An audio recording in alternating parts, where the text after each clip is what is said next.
Morning, everyone. Yeah, I'm excited for the Welcome nicer to training. As weather. you come in, please go ahead and mute yourself, and we'll give people about a minute or two more to join us, and then we'll get started. Good morning, everyone.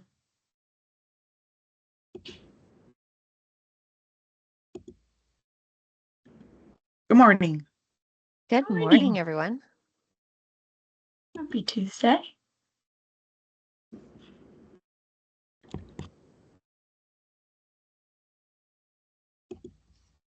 I think we're waiting on about 20 more people to join, so we'll give them a minute or two more, and then we'll dive in for today.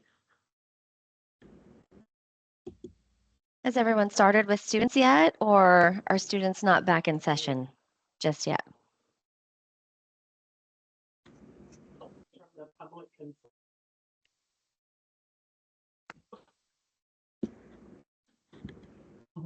I'm in. Did you get my link? My No email? students. Not till next week. New Teams is installed and ready to use. Okay.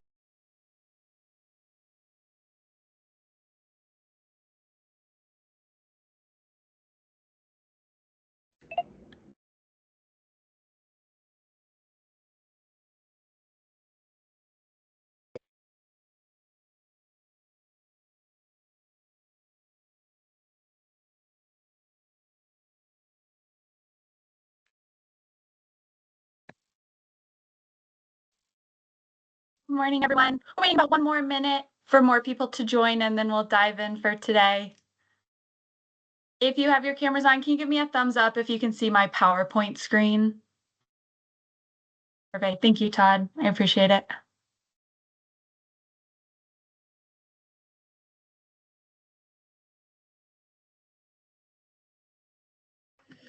It's Ken Johnson and Karen I'll let Kennedy. you in shortly. Okay. Okay.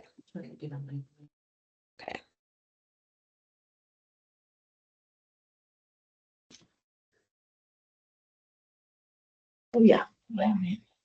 I can hear you talking.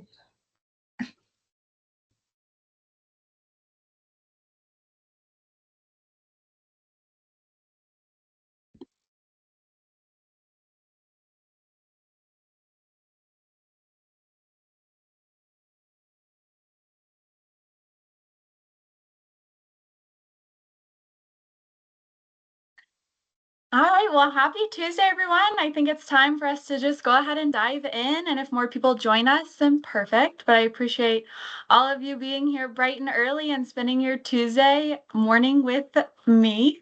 Hopefully, based off this screen, you're in the right spot. This is for ESD 113 IEP online training for end users. So we're going to spend about 4 hours together today. Let's go ahead. I have Sarah with me, and I'll let her introduce herself in just a minute. My name's Emmy Taylor. I've been with IEP Online for Washington for about 2 years now, helping all the districts in the state. Before this, I was in the classroom for 7 years, so I'm excited to be here at the start of school with you all as you welcome your new classes back. Sarah, if you want to go ahead and introduce yourself. Sure. Good morning, everybody. I'm Sarah Shepard. I have been with PCG about 4 years now, working mostly in Washington the last couple of years. And really, my biggest footprint in Washington is bringing the upgrade to the 3.0, which will happen for you guys going into the 26-27 school year. Previous to working at PCG, I also was at the school district level for about 10 years. So just really happy to be here. You're going to see me kind of pop in and out today. I'm not going to be here for the 4 solid hours. I have a couple other things I've got to attend to, but just happy to spend the time here with you. Perfect. I have a few slides just to get us started, and then talk about our agenda for today. I'm working on it. And then we'll get started. Okay. Just a quick note at PCG, we have a policy of not allowing AI transcriptions in this meeting. So if you're someone who typically has an AI transcription, join a meeting with you. We will be kicking them out. At the end of this training, I will send out the PowerPoint and this recording for your viewing. And on this next slide, I'll show how to turn on closed captioning if you're someone who likes to have that turned on. For those of you maybe need a refresher on Teams, or if this is your first time, a few features. If you're looking at your screen in the top banner, the far left, you'll see a chat button. At any point in this training, please ask questions. You're welcome to unmute yourself or type in the chat your questions and we'll answer them as we go throughout this training. There's also some features to raise your hand or with this react button to do like a heart or a thumbs up. If you would like to turn on closed captioning, you'll see these 3 dots for more, and you can click on settings and accessibility, and then it'll turn on closed captions for you as we go through this training. And then with this slide, just a little bit, some of you in here I know are very familiar with IEP Online, and some of you are brand new. So I just wanted to put this slide in here highlighting that IEP Online is in a ton of districts in Washington, and this really comes in handy when students transfer in and out of districts. You can quickly send or receive their records right in IEP Online for that easy sharing, easy access. For today, for our mission, we have a couple key points that we're really going to try to highlight. As we go through this, we're going to look at how do we navigate throughout the system, how do we print those documents that you really need to know, like IEP at a glances, progress reports, how to create the records, and at the very end, we're going to look at how to practice in a separate setting if you want to practice creating certain records with some fake students just to get more comfortable with the system. So those are kind of our overall goals for our specific agenda. We're going to look at logging in, navigating, figuring out your caseload, if you can add your own caseload and update it.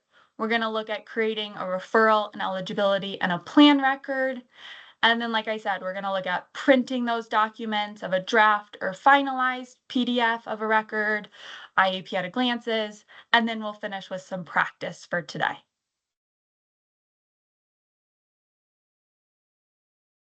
Before we dive in, I want to take a pause, see if there's any questions. Again, feel free to unmute yourself or type in the chat. And if there's something that you didn't see on the agenda that you're really hoping we cover today, please feel free to, type that in the chat as well, and we'll try to get to it in these times we're together this morning.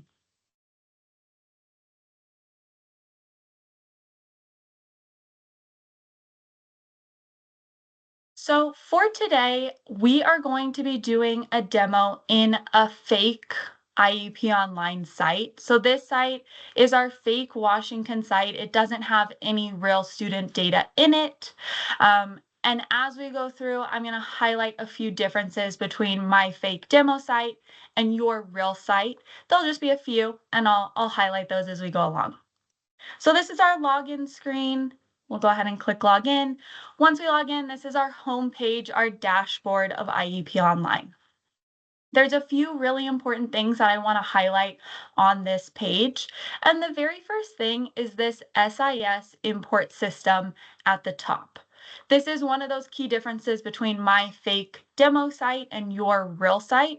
Anytime you log into your real site, you will see today's date and your student import file and your contact import file, and if there were any errors in it. Now, the reason why this is important is, let's say you have a new student that should be on your caseload, but you don't see them in IEP Online. Maybe there's something wrong with their import file. Maybe they're missing a field. You can come here, you can click in this area to see the errors, and you can see, is your new student pulling up on this errors list? And then that's something you'd want to work with your admin and your SIS to correct those errors so that new student does import correctly.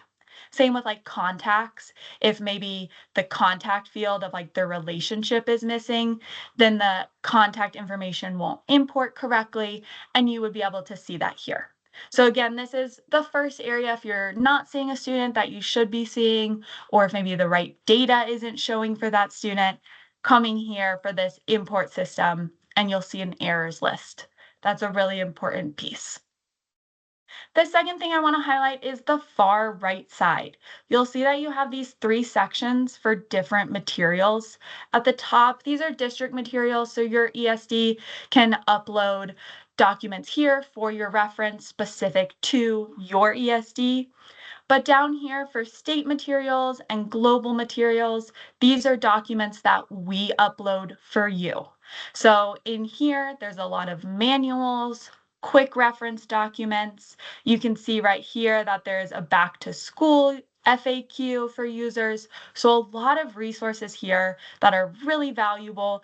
And these lists are really extensive, so I would recommend doing Control F on your keyboard, and then you can type in, maybe you're trying to find something about a BIP, you could type in BIP and it would pull up all of the documents with that in the title. So we can see right here, we have a BIP QRD for easy access. So all of these documents are for Typing all in users to CAPTCHA. see. And then also you can see here we have some links to OSPI and some other resources. So this homepage when you first log into IEP Online has a ton of resources for your use. Let's go ahead and dive into IEP Online. So anytime you log in, you'll come to this homepage and then you'll click on Services and Solutions. Here, based off your permissions, your dropdown will look a little different, whether you're admin and you have some other options, or if you just have your caseload. But everyone would click on this IEP Online to launch IEP Online. If you are someone that has a caseload, then your caseload will automatically appear. Maybe you're an admin who has access to a lot of students but doesn't have a specific caseload. If that's the case, when you click on that, then this Find Student search will appear automatically. So again, if you have a caseload, then it would appear. Otherwise, that Find Student screen would just appear. For me, I have these 7 students on my caseload, and we're going to go through this student roster page. This page is very valuable for pulling a lot of information, whether that's about your caseload, or if you're an admin and you want to look up a specific location, then this page also becomes super helpful for pulling quick data for a set of students. So in IEP Online, anything that is blue is a hyperlink. So here we see the name and some dates as blue. So if we click into that, it'll take us to another page and we'll go over that in just a minute. But at the top of the columns, these are blue as well, and they are filters. So if we click student name, for example, it would alphabetize it, reverse alphabetize one way, and then if I click it again, it would alphabetize it in the regular order. So all of these columns can be filtered based by clicking on the column header. And I'm going to show why that can be helpful in just a sec. But coming through these columns, we have our ID number in the far right, or sorry, far left. This is an IEP Online specific ID number. So this is different than your SSID number or maybe another ID from your SIS. This number shown here is an ID number created for that student in IEP Online. So just want to really highlight that. Next, we have our student name. Then we have our active or inactive SIS status. So if they're active or inactive in your SIS, birth date, grade level, disability, if they have one in the system already. And then we have our 3 record types with those dates. So then we have referral, eligibility, and plan record. Next to each date, you'll see this column of lock or unlock, U versus L.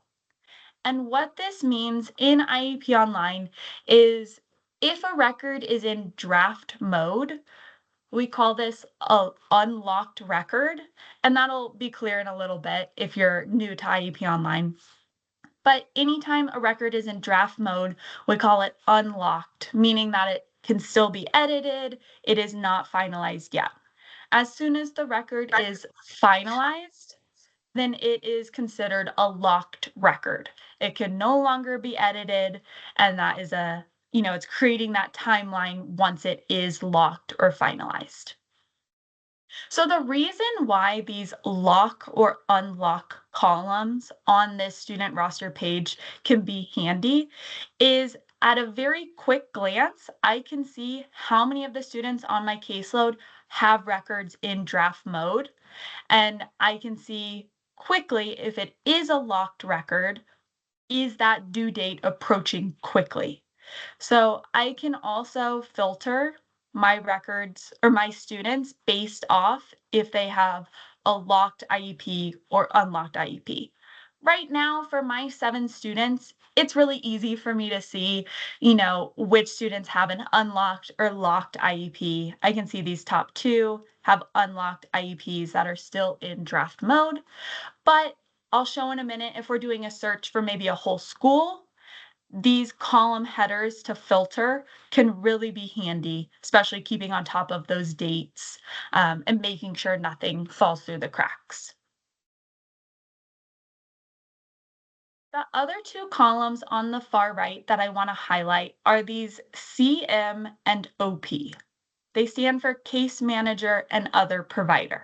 Now, these columns will only appear for users that have the ability to create their own caseload. So I know in this group, we have a lot of different people, a lot of different roles and permissions. So if you are someone that can assign their own caseload, you would see this CM and OP. And it's a really quick way to update your caseload. Let's say, for example, Rachel, this first student, right now I'm selected as their other provider. Maybe this is a new school year, the caseload has shifted and I'm no longer her other provider. I'm now her primary case manager.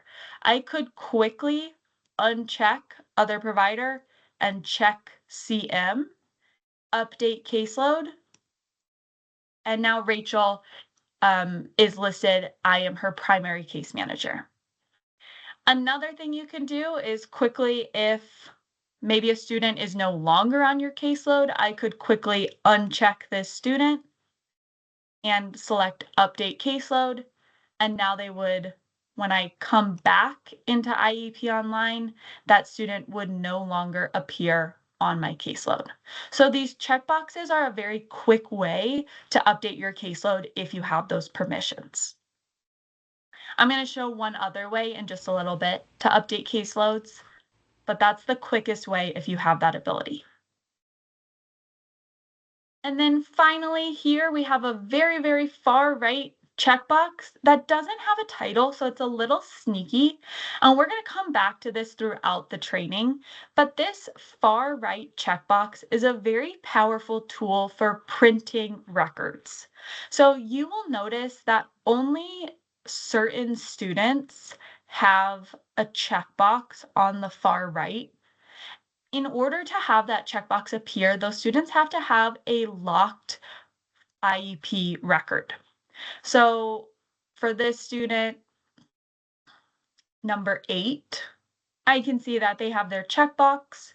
If I click print, I could print their IEP at a glance, their progress report, lots of other things. And we'll come back to this at the end, but I just want to highlight that right now.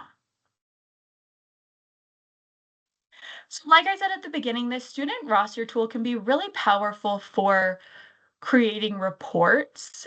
If I have my caseload, I could click print and I can select student roster and it will print this page as a PDF with exactly what we see, the students, the dates, and I could quickly keep track of approaching due dates. But if I wanted a little more interaction, I also could export this data and it would export into an Excel file. And so again, with 7 students, maybe it's really easy for me to keep track of the data that I'm trying to show, but the more students I pull up, you can see that it shows the expiration dates, and I could filter in Excel to keep track of my caseload. So all of the student searches. So this is an example again of a person that has a caseload already assigned. It pops up, I see my caseload, I see my due dates, and I see my unlocked records that I need to be on top of. But maybe you're an admin, or maybe you're searching for a new student to add to your caseload. So I want to show that quickly. If you come here, you're going to click this Find Student button. I'm going to zoom out just slightly so you can see this. So in this screen, we have a lot of search filter options. Obviously, you can search by the student's first or last name. You can search by their student ID number. Again, this would be their IEP online ID number. So sometimes, especially if it's a new student, you might not know that ID number. So searching by their SSID might be more useful. Another way to search is you could search based off schools. So maybe you're an admin and you want to see all of the students at a specific elementary school. You could also filter if you want to see all of the active students at that elementary school, and you could narrow down. Maybe you want to see all the 3rd graders at this specific elementary school. Okay, so you can filter this a whole bunch. You also could, I'm going to get rid of those real quick. If you're an admin and you wanted to see someone's caseload, you also could type in a case manager's name here. Maybe I wanted to see Taylor's caseload. If I wanted to see who they're a primary case manager for, I could select that. If I wanted to see who they're an other provider for, I could check that. Or if I leave it open, then it would pull everyone on their caseload. Another thing you can do is search based off their eligibility. So you could search for students, maybe for the whole district, for a whole location, based off disability. If I needed to find everyone with this specific disability at this specific elementary school, I could search that way as well. If I wanted to search for all students that are eligible for IDEA, I could leave, school open, and I just wanted to find all eligible students in the whole ESD, then I could click Find. Some other things we could search by some dates down here also, or SDIs on the eligibility or related services. So there are so many ways to search for groups of students. This Find Student search is so powerful, especially for admin as you're trying to keep track or pull data on certain groups or certain locations. With this, it will also only pull the locations that you have access to. So maybe you're a teacher and you only have access to your elementary school. If you leave all of these fields blank, it will pull all the students at your specific location that you have access to. But maybe, again, if you're an admin and you have access to all locations, if you leave these filters blank, then it would pull all the students at all the locations. So just something to be aware of, that as you, based off your permission levels, you will have access to more students or less students. For this, for example, I want to go ahead and I'm just going to do a search for all of the students in my district that I have access to, and I'm going to click Find. You'll see up here in the top left corner, we have our loading circle.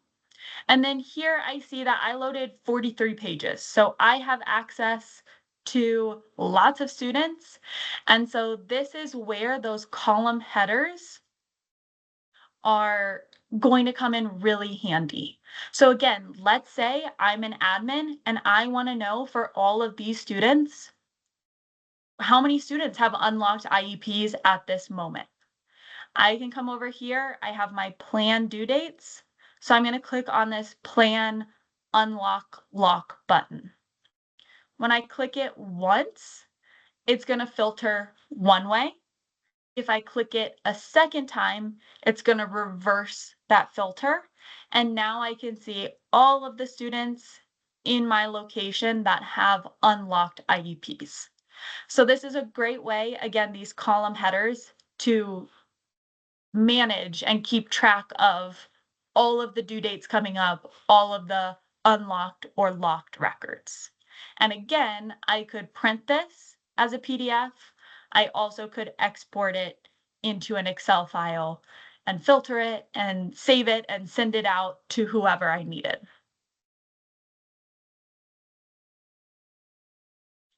And again, with those case manager, other provider checkboxes, again, if I'm looking for a new student to add to my caseload, and maybe Lewis is my new student, I'm their other provider, I can select that checkbox, update my caseload, and now when I load IEP Online again, you see Lewis is now on my caseload. Perfect. I see some questions coming in. So let me answer the one in the chat real quick. What is the difference between the unlock and lock on the left and the right? Do they both do the same thing? Great question. So each lock and unlock is for the different records. So for here, we have our referral record. This unlock and lock to the right of it would be for the referral records.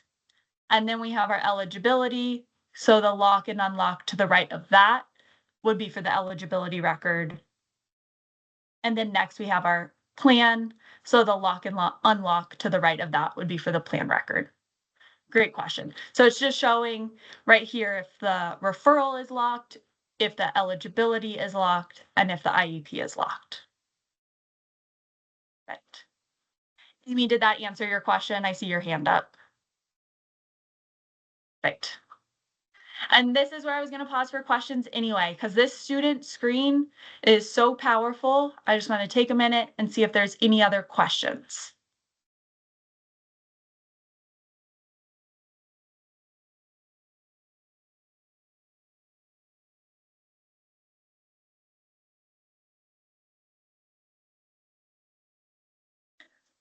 Okay. So one other button just to notice real quick is this mailing information button.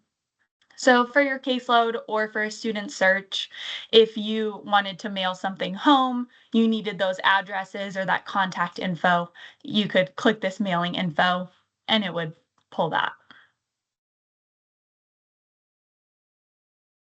Correct, Polly. In the chat, we have the question is locked is complete and unlocked needs attention, such as an upcoming IEP. So it sort of means that. Locked means that it's complete and that it's finalized. But the unlocked means that it's still in draft mode. So, and we're going to go through that with a few examples in just a sec. But yes, unlocked means that it's in draft mode. Lock means that it's finalized and it has those due dates generated. Great question. So we're going to hop around a few students. For right now, I want to go ahead and click on Rachel. So for Rachel, I'm going to click on her name. We said anything that's blue is a hyperlink. So when I click on Rachel, I'm taken to Rachel's account. And here you'll see a few things. So we're on her demographic tab right now. You'll see at the top that there's 4 tabs total. We're going to work our way through this. One thing to note is in the very top in this dark blue banner, anytime you click into a student, you will always see this piece of information where it says currently accessing. And then it has their ID, their name, and a little bit information. And the reason why it's going to be up there is as we navigate through different tabs in Rachel's account, we can always look back up on this blue banner and confirm, yes, I am looking at Rachel, right? We want to make sure we're actually adding in the data for the right student. And so that's why this information in the top blue banner can really help, especially as you're bouncing around from student to student. It's easy to lose track sometimes. We're on our demographic tab and we see student information. You'll also notice that all of this information is grayed out. So all of the student information comes from your SIS, from your student information system. It imports nightly into IEP Online. And so anything that appears here, you cannot edit in IEP Online. It has to come from your SIS. So here, when we're looking at Rachel, we have her SSID number. For a real student, you would have a grade here, birth date, age, sex, attending school, all of this information. If she had a case manager assigned to her, then it would appear here. But let's say you're looking at this student and something is incorrect. Maybe their birth date is incorrect. It's supposed to be January 1st, 2011 instead of January 2nd, 2011. You cannot edit that right in here. You would need to look into your SIS. So if you look at Rachel in your SIS and her birthday is correct in your SIS, but incorrect in IEP Online, that is when you would need to reach out to your admin and they can reach out to us to figure out why is this information not showing correctly. Right? But again, it has to come from your SIS. So we have all of this information down here. As we create records, we are going to have some timelines generate. Right now, there's nothing for Rachel, so we don't see anything, but as we create records, we will see some timelines being generated down here on this demographic page. We're going to look at these left buttons as we go through. So we have the student, we're going to click on residence. Again, all of this is grayed out. It will import from your SIS. If you have a student that should not have their address on the forms, you can come in here and check this box and click save. Next, we have school. It will show their assigned school and some details. Coming down here, we have our contacts tab. So this is where again, it's going to import from your SIS into IEP Online.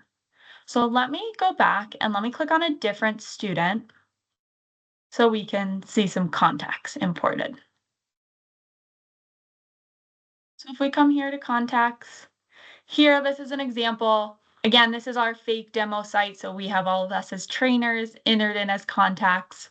But you can see for each contact, it will list the relationship, phone numbers.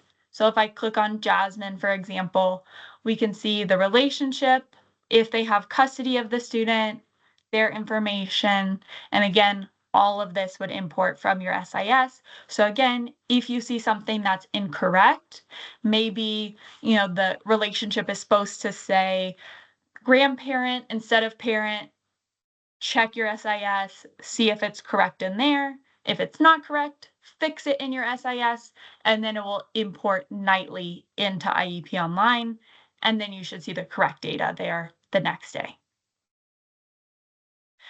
Question in the chat, who enters this, or is this information coming from Skyward? Exactly. So all of the student data information and the parent contact information is coming from Skyward nightly. Great question.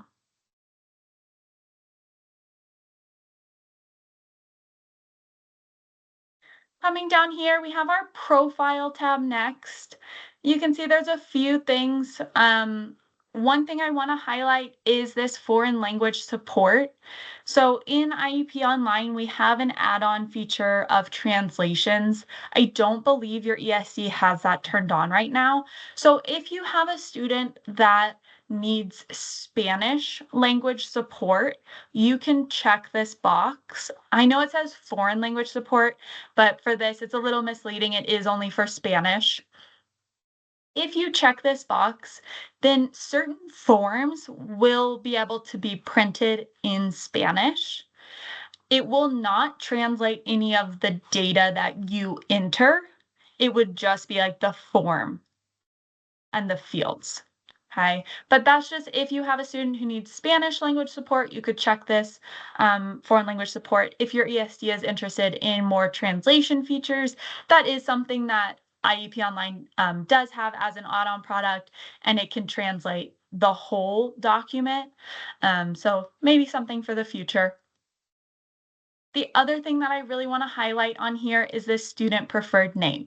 So if you have a student that goes by a preferred name, again, it needs to come from your SIS. So if it's entered in your SIS as a preferred name, then it would import here into these grade boxes. You cannot edit it right in here. But if they have a name importing, you see it here, you can check this use student preferred name, and then the preferred name will print on all of the documents. The only document that the legal name would print on is anything Medicaid related.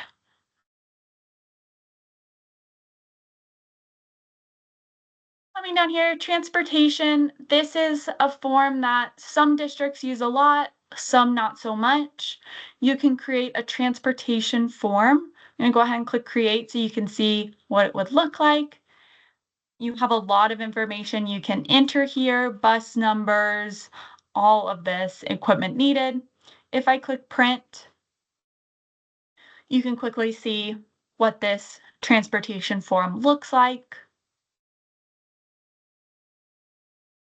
And if I come back here and I click save, then it would appear here again with any information.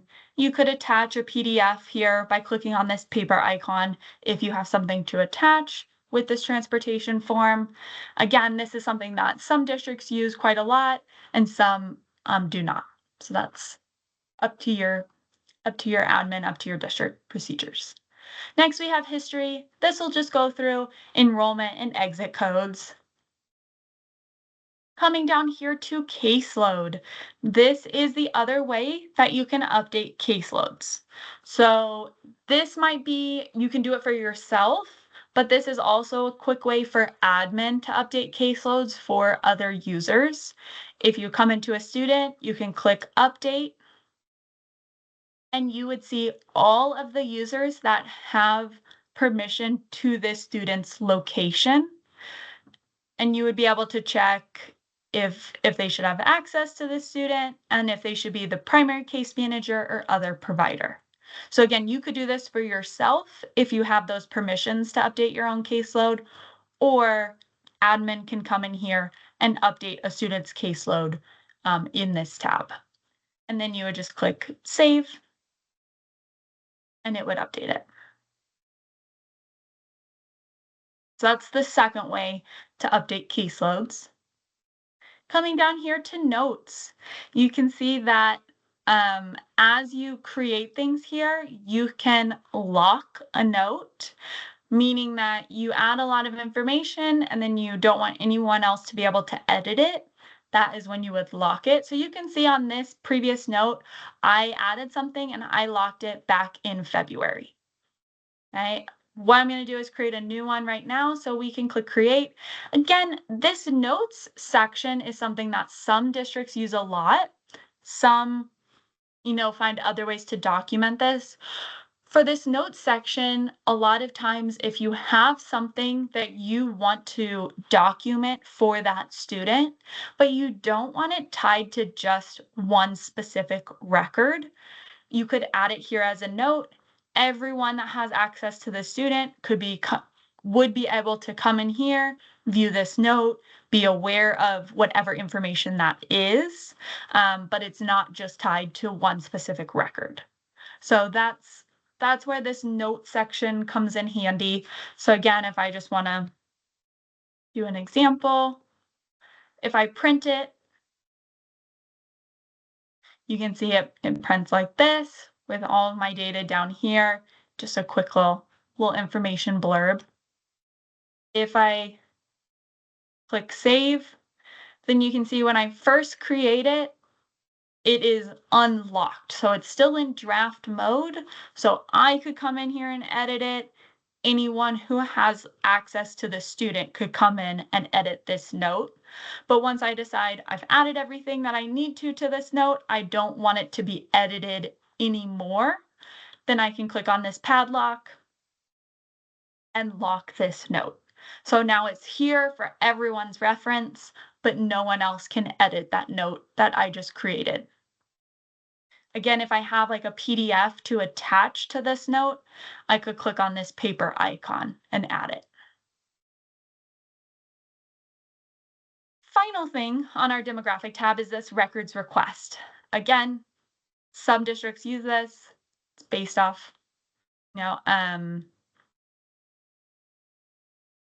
Perfect. Thank you, Julie, for adding that in the chat. Julie says we are asking all staff and teachers to not use the note section. That will only be for admin. Perfect. For this records request, if you click create, if you have a records request, we could type in, who you're requesting it to, who from, could add in a date, some reasons. If I click print, just for you to see what this would look like, this would be the authorization for release of records. And you can add in all this information, what records are to be disclosed, and any other information. So that is where you would find this records release document here on the records request.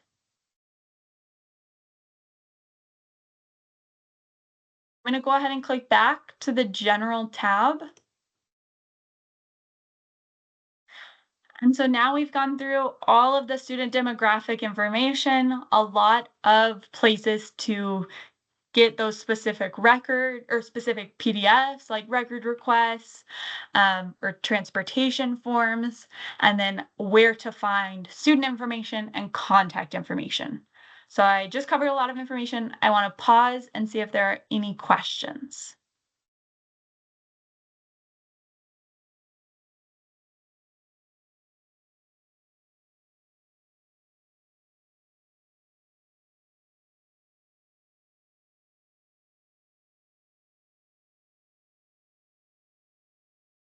Okay. I'm going to go back to my student roster. I'm going to make sure I'm clicking on this right student for today. So if I'm looking at my caseload, I can see that I have multiple students in different phases of their records, right? Some students I have a locked referral, a locked eligibility, and a locked plan record. Some students have a locked referral and eligibility, but their IEP is still in draft form. For today's demo, we are going to start with a fresh student. So this is going to be a student that does not have any records and does not have any records from a previous district. They are getting referred for the first time as we go through this today.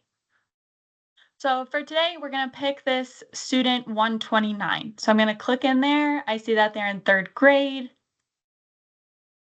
So when I click here, I'm taken to their demographic tab. A few things that we'll see on every tab we go to are these same top buttons of caseload, student roster, find student, and print. So at any point, I can return to my caseload, or if I just did a student search, then I could go back to that student search. And then I could always, from any point, start with a fresh student and search for them. Okay, so we said we have 4 tabs up here. We're going to go in chronological order. So IEP Online is very linear. Things have to happen in a chronological order. So we're going to start from left to right. starting with the referral, then eligibility, and then plan record.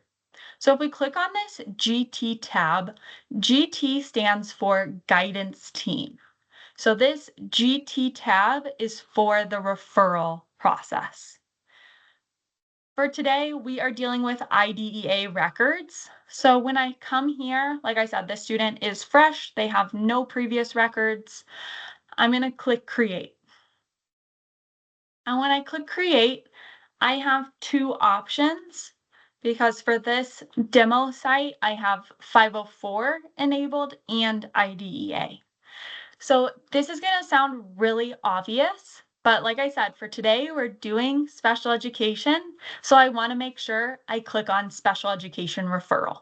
This is one of the most common mistakes that we see happen is creating the wrong type of referral. It will still let you create those records at the beginning, but it will create a lot of issues down the road if you create a 504 referral instead of a special education referral. And again, I know that sounds super obvious right now, but I just want to highlight that because we see this issue a lot. So I'm creating a special education referral, so I want to click on that, and then I'm going to go ahead and click create. When I create a new record, it's going to automatically open into that record. For right now, I'm going to click back to this GT tab. So we're going to come out of the record so you can see what it looks like. So right now, we just created our special education referral. We don't have any information populating here because we haven't added anything yet. And we see that we have this padlock. So again, we said unlocked versus locked. So we know we just created this document. We know we haven't added any information in. So it is in draft form, right? It's unlocked right now. I'm going to go ahead and click back into my referral and we're going to get started. So a few things about IEP Online is some tips and tricks before we dive into our referral is we never recommend using the back button of your browser. That will cause issues. It will log you out. So never use the back button in IEP Online. And the second thing is to only have IEP Online open in one tab at a time. If you have IEP Online open in multiple tabs, it will automatically log you out. And that's where we see some data loss sometimes. So sometimes we see users, having one student here, another student in another tab to compare or to work on multiple records at the same time. We do not recommend that because again, if it has multiple tabs open, it will auto log you out. And then it creates, you might be mid-sentence when it logs you out. So please only have it open in one tab at a time. And then my third tip and trick is to have your pop-up blocker disabled on your browser. If you've noticed, every document we've opened so far, it opens as like another tab in your browser as like a PDF. If you have your pop-up blocker enabled, it will look like it's going to open and then nothing ever does. So again, as you're creating drafts or other documents, you need to have your pop-up blocker disabled. In the chat, we have the question, can you use another browser to open another screen? No, we would not recommend that of like having IEP Online open in Firefox and then Chrome. It would still auto log you out. That will be a feature when, like Sarah was talking about, the upgrade next summer. That is something that will be possible in 3.0, but for this year, please just have it open in one tab to avoid any issues. Great question. All right, so those are my 3 tips and tricks, and then let's go ahead and dive into this referral. So right now, you can see on the far left side, I have 3 tabs that have red squares next to them. In IEP Online, we have a compliance guide of red square, meaning nothing has been added, yellow diamond, some things have been added, and a green circle that all of the compliance checks have been complete for that section. So right now we know we haven't added anything. That's why everything is red at 0%. As we go through these tabs, anything that is yellow is required. So as we're going through this, you all are the content experts. I'm just the system expert. So as we go through today, I'm going to be adding in some fake dates, some fake data, just so we can walk through the process. You all obviously know what would go in each section. And so as we're going through today, there might be some things that I enter in just as fake data that wouldn't make sense in a real situation, and we'll talk through those. But just FYI. For today, for simplicity, we're going to use yesterday as our date. So for the referral receipt date and for the meeting date, I'm going to use yesterday, and I'm going to say that this happened at 8 a.m. If I wanted to add in the location or edit any of this information, I could. If I click save, you'll see that this notification red square turned into a yellow diamond. Now, let's say, for example, I don't know what else I'm missing. I feel like I've added in the dates and time. What else could be required for this notification tab? If you're ever at a situation like that, you can come up here to the top banner where we see their information, and you'll see this percentage anytime you're in a draft document. So right now I'm at 23% complete with this referral. So I can click on that 23% complete, and it will pull up a list of all the compliance checks for this record. So if I'm looking, I say, okay, I added in my meeting date, I added in my request date, but I see for the notification tab, I'm still missing parental contact and the purpose of meeting. So this is a quick way to check, like, what am I missing? What do I still need to do if you're ever confused in a tab? So right here, I see my purpose. Somehow I overlooked that. I can go ahead and check anything that's, applicable. If I have another or an other purpose, I could type that here. I can go ahead and click save. As you navigate through IEP Online, if I click on another tab, it will auto save, but we always recommend pressing save just to avoid any data loss. We know that that's like the worst thing. No one wants to lose any data that they've entered, so we always recommend clicking save. Coming down here to parental contact, I'm going to go ahead and click add contact. And let's say I saw mom in person. And I'm going to say this again, just happened yesterday. So let's say I saw mom in person yesterday. We chatted and she told me verbally, like, yes, I will be there, can attend. You'll see that the response isn't yellow. It's not required for this record, but I can still add it if needed. If I want to add in any notes about this contact, something else we talked about or an important piece, I could absolutely add some notes to each contact. I'm going to go ahead and click save. Okay, and at this point, maybe we're confused, right? We're still at yellow for this notification tab, but I added in my purpose, I added in my contact attempt. Why is it not green? Again, that's where this percentage can come in handy. I can click here and I can easily see, oh, for my district, the parental contact to fulfill that compliance check has to be an email, a letter, or this add-on thing of a parent portal. So I say, oh, I added it as an in-person meeting. That's why it's not fulfilling that compliance check. So maybe, after I ran into mom in the school, I also sent her an email on Monday reiterating everything we talked about, and she again confirmed that she can attend. So if I click save, I added it as a compliance fulfillment as that email. Now my notification tab is green. Real quick, even though notification tab is green, I want to go through meeting participants. So based off your ESD, they have decided for each record type what meeting participants should populate or what should be required.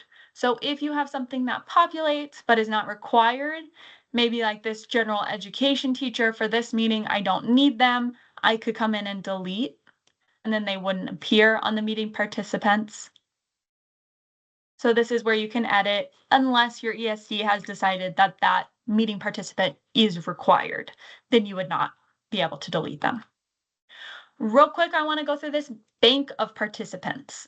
So this is something, if you have the same staff attending most of your meetings, maybe you have the same gen ed teacher going to all of your meetings, maybe the same admin goes to your meetings, you can add them to your bank of participants, and then you can quickly add them to every record you create without having to type in their name and information every time.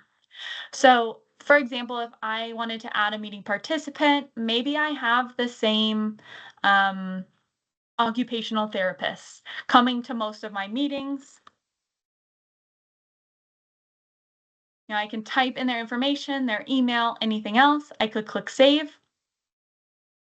And now I could quickly select this blue plus anytime I have a meeting that has this OT attending. Same with this gen ed teacher. Maybe Miss Science comes to all my meetings, so I'm going to add them. And now when I go back to my meeting participants, they are there with all of their information. And again, once you add something to your meeting, to your bank of participants, then they will appear for any student for any record that you are creating or have access to. So it doesn't just have to be for this one student's account. If I have Miss Science attending all of my, meetings that I host, then I could quickly add them. So that bank of participants just comes in real handy if you have those same teachers, same staff coming to most of your meetings. For right now, I'm going to go ahead and skip down. I'm going to come down to my decision tab. I see that that's my next required section. For here, again, yellow, it's required. For recommendation, I'm going to say refer to eval group. For this, again, this is a demo site, so we have a lot of things we play around with. For your real site, obviously you would only see refer to evaluation group one time to select. And when I click that, I'm going to click save. And you'll see based off the decision I enter, more tabs just became required. Okay. Coming down next to consent. Again, anything that's yellow is required. I'm going to go ahead again, just keep yesterday as my date, saying that was the letter date. That's when the parent responded. They provided consent for evaluation and they provided Medicaid consent. If I wanted to, I could also add assessment components needed for this referral, but this is not required. I'm going to go ahead and click save, and you'll see that my consent tab now just turned green also. Now I'm going to come down to my prior notice tab. Again, as we go through, so when we click the prior notice tab, you'll see that there's two subsections that appear, action and narrative. So for here, I'm going to go ahead and enter in, yes, my notification date and initiation date was yesterday. Again, anything white we can edit. So if I wanted to edit the parents that pull up here, it would be all the parents that are listed under their contacts.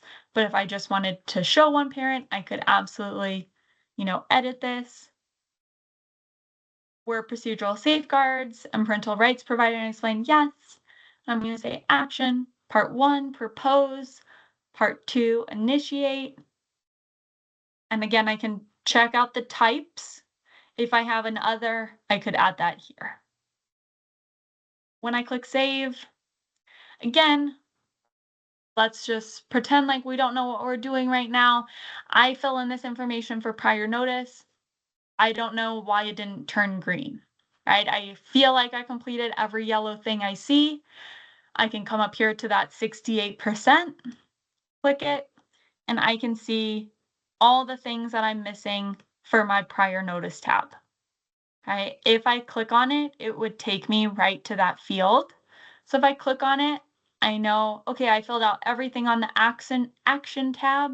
I need to click on the narrative tab. And again, we see all more of our yellows. So we know, okay, we need to fill in our data about the proposed or refused actions, reasons why we rejected these options, and any other factors.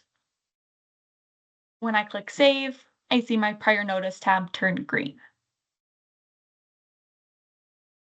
We can see that the final thing required for this referral is the signature tab. And I'm going to pause before we get there. And I want to just show you these middle not required sections so you can just see them. If we have reasons to type in, we can.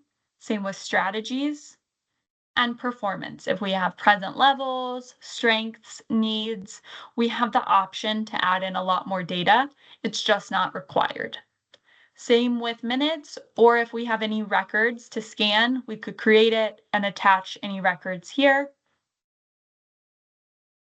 Coming to our signature tab. We see right here, we are required to have a Medicaid consent signature and an evaluation consent signature. For your district or for your ESD, you have electronic signatures turned on, which means that you can add a PDF, you can upload that signature page where everyone signed. You have the option to do that. You also have the option to sign electronically. Okay, so what that means, how a lot of districts use this is there is an add-on feature, maybe your ESD will have this in the future, where you can send that request to parents so they could sign at home or view documents. But right now, without that, what a lot of districts do is maybe you're in the meeting, you as the case manager have your laptop open to this page, and when it's time to collect parent signature, you can select electronic, you can select this blue plus, and then you pass your laptop over to the parent in the meeting. So then the parent can come in here, they can add in the date, they can add in their name and add their signature. If they make a mistake, they can click clear and add their signature in however they want. Once they're happy with it, they can click save, and it will change that status to complete. So that's one way. Again, you have your laptop open to IEP Online to this page, you pass your laptop over to the parent in the meeting, and they do it right there. You have the ability to view later their signature, but you would not be able to edit this. Okay, if you like accidentally click clear, you would not be able to save it.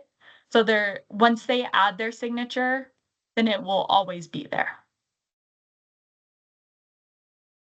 So let's say maybe we got Medicaid consent electronically, but the parent wanted to sign the form, right, for evaluation consent. So we are still going to upload that as an attachment. So to add an attachment, you are going to come out of the record. So I'm going to click on this GT tab. So I'm outside of the record. I see, as we've been entering data, I have my receipt date, my meeting date, the decision, but I'm still at yellow, right? I'm not complete yet. I'm missing that signature page. So I'm going to click on this paper icon. When I click it, I will have the option to attach a file. And I'm going to select my fake signature page for right now. I'm going to classify it or title it as a signature page. And then it's really important to classify it as the signature page. The system knows that you're uploading an attachment, but it doesn't know exactly what's in that attachment. So in order for the system to know this is a signature page, you need to classify it as a signature page. Once I click upload, I can download it if I want to view what I just uploaded. If I made a mistake and I classified it as the wrong thing, I could edit that. If I uploaded the wrong document, I could delete it and start again. But for right now, I'm happy with that. That's the right record. So I'm going to click cancel. And you'll see once I added that signature page, it turned this record complete. So now I have all of my compliance checks. I can also click this green circle here to see, yep, I did all my compliance checks. I'm ready to go. Let's say I've had my meeting. I'm ready to finalize and lock this referral. Okay. Before we do that, one thing I want to show you, if I click back into the referral, is at any point in this record, from when we first created it, no matter how much data we have in it, we can always print a draft. So to print a draft, you can do this from any tab. You would just click print. The first column is for that draft watermark. So it will appear with the draft, watermark on it. You can select the specific pages you want, or if you want all the pages, you can select the checkbox at the very top. When you click preview, again, it's going to open as a PDF in another tab. So again, make sure your pop-up blocker is disabled. And then you'll see this is my draft document. I have that watermark clearly indicating it's a draft. And we can scroll through.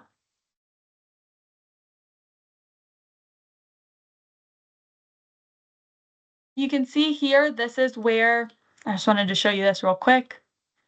This is how that electronic signature would appear. So if you remember, we added that electronic signature for Medicaid consent for this parent. And so on the other tab, we said, yes, they provide consent. That's why it's checked here. And then their electronic signature would appear right on this line. So that's how you print a draft document at any point of the record. I'm going to go ahead and click on this GT tab to exit it. And now I'm ready to lock it. I say, yes, we have the meeting. Everything's great. We're ready to move on. I'm going to go ahead and click that padlock. It's going to confirm, yes, I do want to lock this referral. And once we lock it, you can see the padlock is closed. That's a visual indicator that we are no longer in draft mode. We are finalized now. I can always click back into the record and view everything we added, but it will all be grayed out once it's locked. Okay. And then the next question is, well, how do I print my locked PDF, my finalized PDF of this referral? You're going to come back to this paper icon. You can see this is the attachment we added.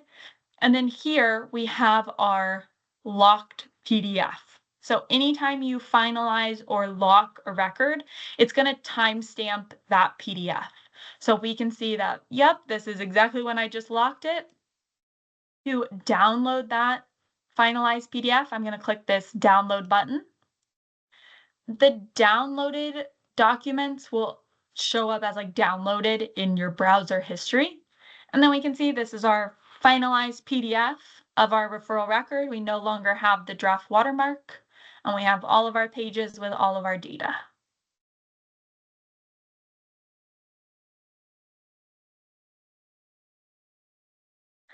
All right, so at this point, we've finished our referral.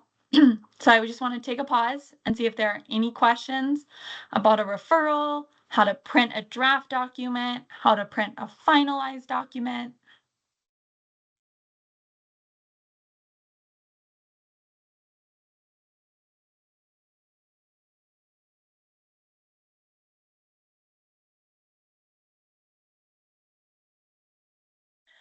All right. Again, as you think of questions, feel free to type them in the chat or unmute yourself. We're going to continue through the process. So right now we've done our referral. The next step is our eligibility and then our IEP.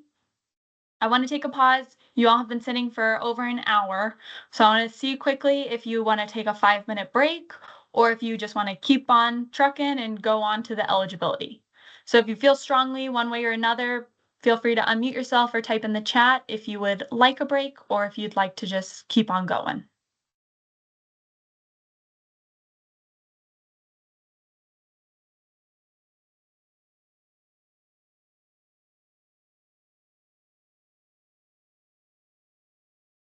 All right, perfect. sounds like no one's in dire need of a break, so let's just go ahead and keep on going. Okay, so if you remember, I said IEP Online is a very linear system. So what that means is, as we go through our referral eligibility and plan, they need to be in chronological order. So even if, let's say, the referral and eligibility meeting happened at the same, date, in the system, they need to come at least 5 minutes apart for the records to link properly. And this will play in as you're creating, a reevaluation and a review IEP. It continues that everything needs to be chronological, or else the IEP will link to the wrong eval and it can cause issues. So we're going to go ahead and click on our eligibility tab. And we're going to create our initial evaluation. So I'm going to click create. And we're going to click our initial. You should only see initial appear because these are demo students. There's a couple quirks that we see sometimes. We're going to click on our initial evaluation and click create. Again, it's going to automatically open up that eval. I'm going to click back on the eligibility tab so we can see what it looks like outside of it. So we have the exact same format. We have these exact same buttons, like we said, at the top of any tab. And we're going to click into our initial evaluation. So same rules apply. Some of these tabs we're going to breeze through a little bit more now that we covered it on the referral. So again, anything that's yellow is required. I'm going to keep yesterday's date. If you remember, for the referral, we said it happened yesterday at 8 a.m. To keep things chronological, that means this evaluation, if it happened the same date, needs to come at least 5 minutes later. So I'm going to say this happened at 8:05 a.m. to keep it 5 minutes after the referral. Again, I'm going to select my purpose. We can check whatever. Again, select other if we need it. And click save. Again, you can see, like, as we're going through and we enter information, certain fields will become required. We can add in our parental contact.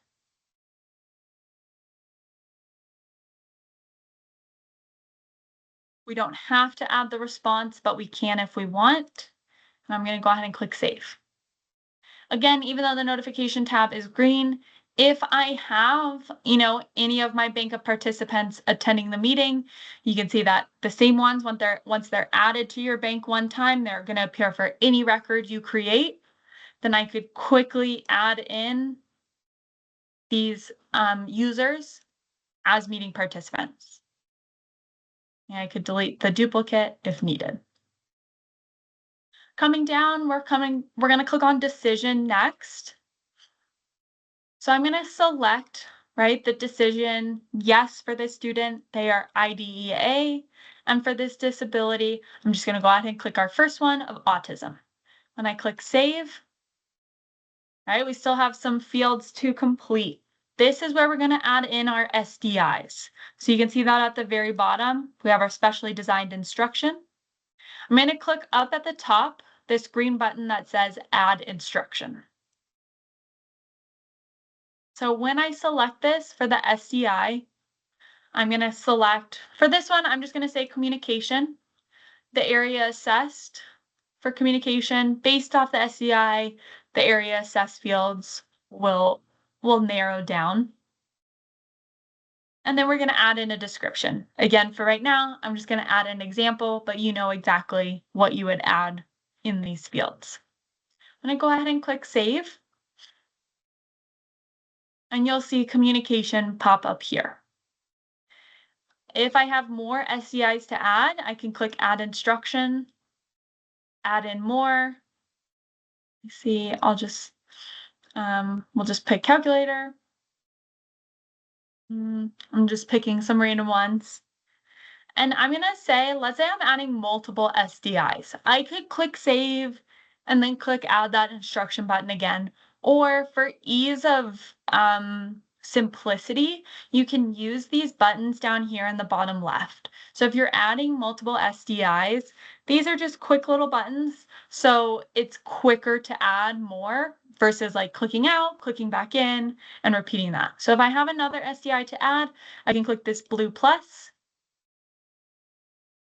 It will save what I created so far. And then I can create, again, more SDIs. If I had more to create, I could click a plus.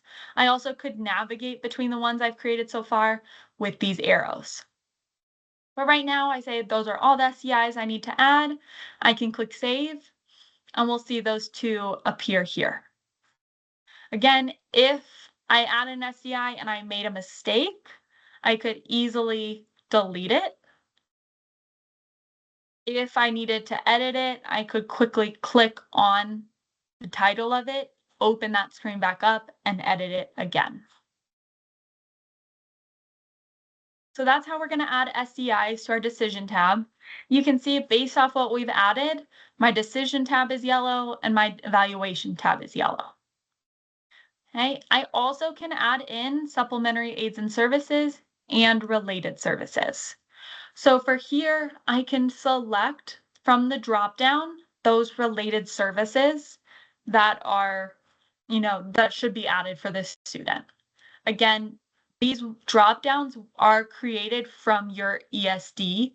So you will see, all of your applicable options to select. If you don't see the right option to select, then we would recommend, reaching out to your admin to see if it needs to be added to the codes. Otherwise, you should be able to find it on your dropdown. Same with supplementary aids and services. You would have another dropdown that you could select.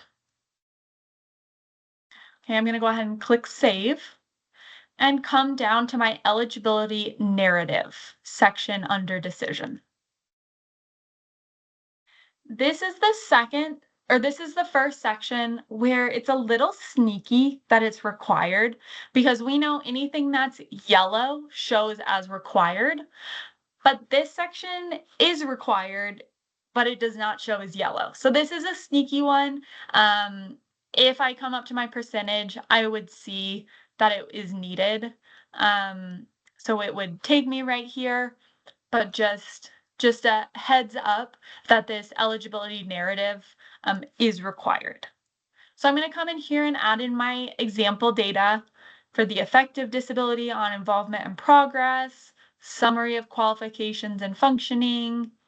If I have data of like reason why not eligible or interventions for ineligible, I could add that data. But these two top sections are the required ones.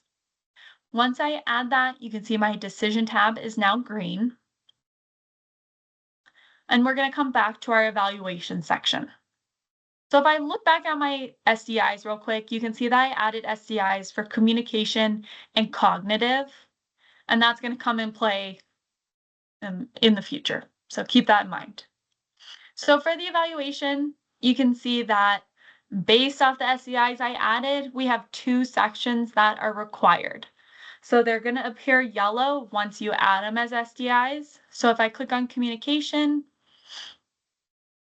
I have these 4 tabs on the left side that appear for communication now. So I have my assessment summary.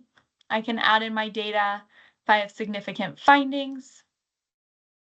So no, for the student, a parent interpreter is not needed. I can click on significant findings. Add in data if I have it. I could add in conclusions or tests also. Once I've added in my data that I have for communication, I can click back on evaluation. And you'll see now that I've added communication data, it's now green. It's showing, yes, I've completed that required section. So now I need to do the same thing for academic, for that cognitive SDI. I can click, add in my example, first assessment summary for significant findings, and if I had them for conclusion and tests. Now that I've added that, my communications and my academic section is green. I've fulfilled that compliance check, and now my evaluation section is complete also. If I wanted to fill out other sections, I absolutely could. Just because it's not yellow doesn't mean I couldn't do it. So if I wanted to fill in general education, you can see if I had added stuff from a referral, it would appear here grayed out just for my reference. But I could add in for general education assessment summary if I had it. And if I click save and go back to my evaluation, then it would also show as green. Coming down here for LD addendum, this is only going to appear based off certain types of disabilities. So most will have that exact error pop up saying you don't need to fill this tab in. For conclusions, if we had any disagreements, we could click on that user, add in the date, add in notes, and check if they disagree or not. This is not a required tab, but obviously you can enter information if you have it. Next, we have our prior notice. It's going to look very similar in a lot of ways to the prior notice from the referral. So we have our notification date. I'm just, again, keeping it all yesterday. Our action for part 1 and part 2. And our type. And I click save. I know that I have these other sections, so I'm going to click on narrative to complete. I'm going to go ahead and click save. Again, at any point in this record, we can print a draft. So I would select print from any tab. I can select the pages that I want or select all of them and preview. So if I just want to check how things are printing as I'm going through, I absolutely can.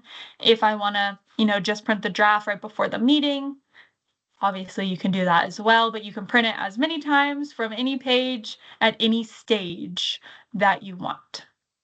Again, we have our draft, just showing that. If you, based off your dates that you're entering from the referral to the eligibility, if you had a timeline delay, this would show as required. Right now we're, within our time frame, so we don't need to fill this in, but this would, again, show as required based off your dates if needed. Same thing for the extension. Right now we don't need an extension. We're in our date range, but if you were out of that date range and needed an extension, then this also would show as required, and you'd be able to enter in the extended date if they agreed and the reason.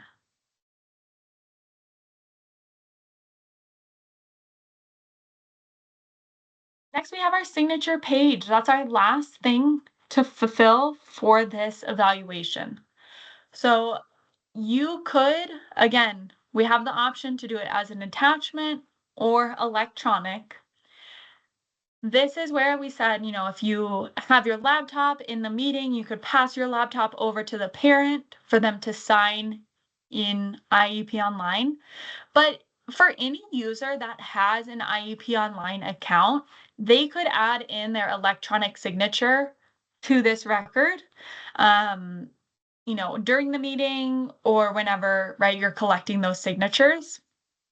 So for example, if your admin has an IEP Online account, they could come into this student, they could select electronic, they could add in their signature.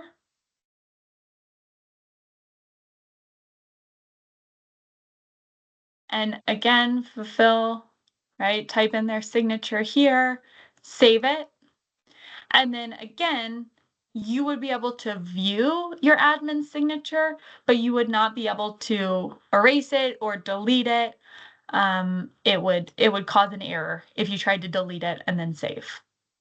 Okay, so once anyone comes in and adds their signature, then it would, be in there. So that's one way that other users in IEP Online can add in their signature electronically, whether that's admin or an OT or any user in the system if they have access to the student. But let's say everything else, I had my paper for signatures at the meeting. I am going to go ahead and just attach the rest of the signatures as a PDF. Amy, do you have a question? I see your hands up. Yes, on the electronic signature, is there a way to save that signature so that you don't have to sign each time? No, there is not a way. Okay. Yeah, Okay. great question. They would have to come in and sign it each time. Adding in, so I'm going to add in that attachment of my signature page. So I'm going to click back out of my eligibility. And anytime to add an attachment, we're clicking on this paper icon. So I'm going to select that, select attachment, pick my signature page again.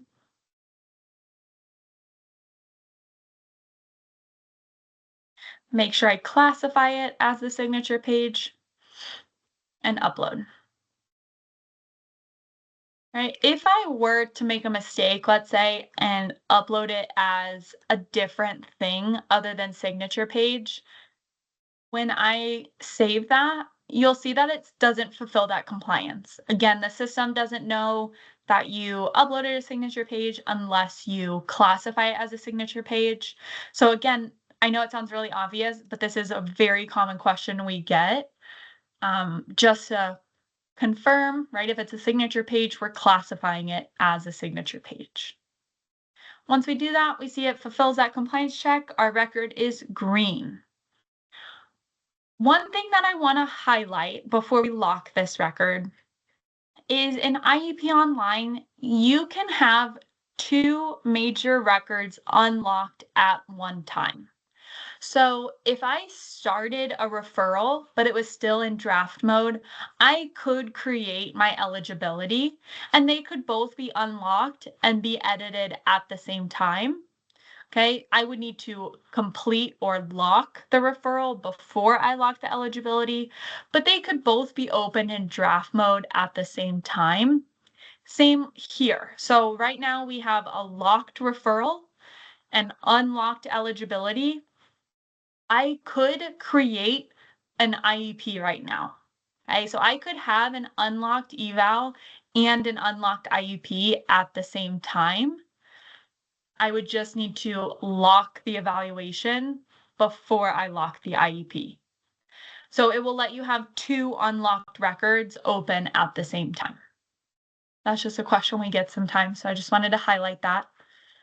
At this point, we are ready to lock our eval. We had our meeting, everything's great. I don't need to make any changes. Parents, agree to everything. So we are going to confirm that we are ready to lock this evaluation. Once it locks, again, to access the finalized PDF, it's going to be just like the referral. We're going to click on this paper icon. We'll see our time-stamped PDF, and I can download it to view that finalized PDF of this evaluation.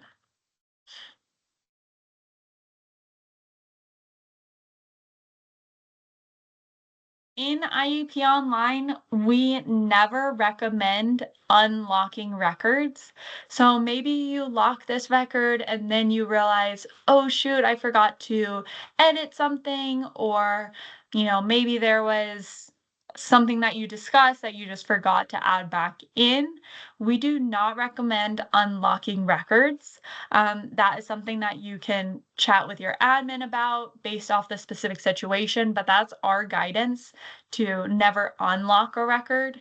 It's because of multiple reasons of compliance checks, but also like if you unlock a record, then it could be maybe that student has rolled up in a grade already, then new fields would be required. You'd have to go back and get more parent signatures. So please do never unlock a record. Most users will not have the ability to unlock records, but I just wanted to kind of state that.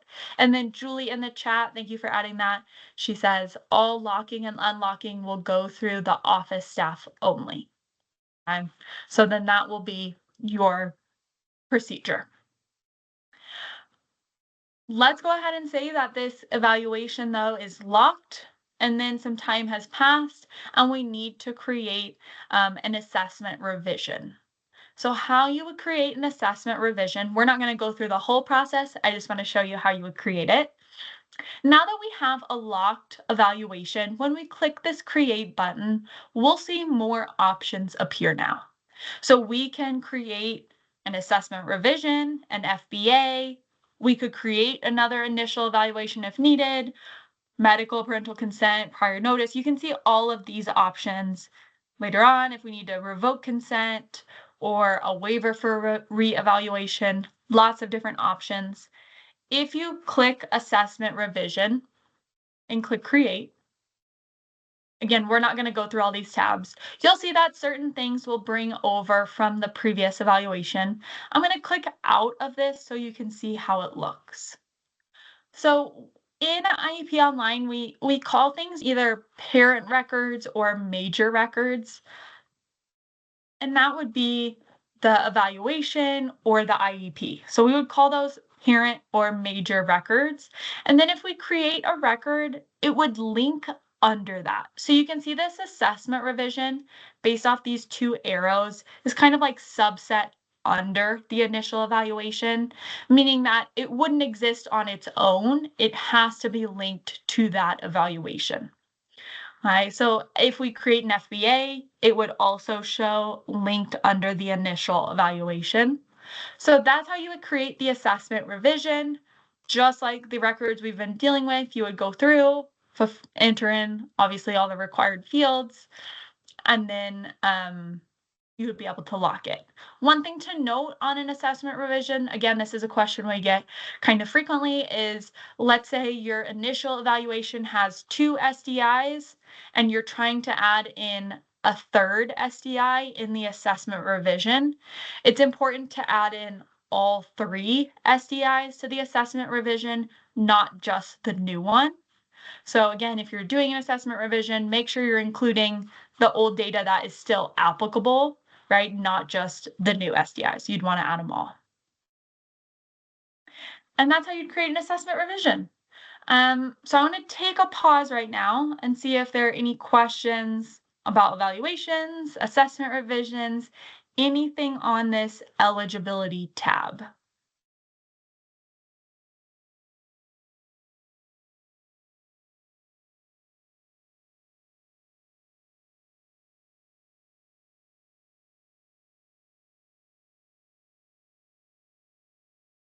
Okay, perfect. Well, let's go ahead. So we've done our referral and our eligibility.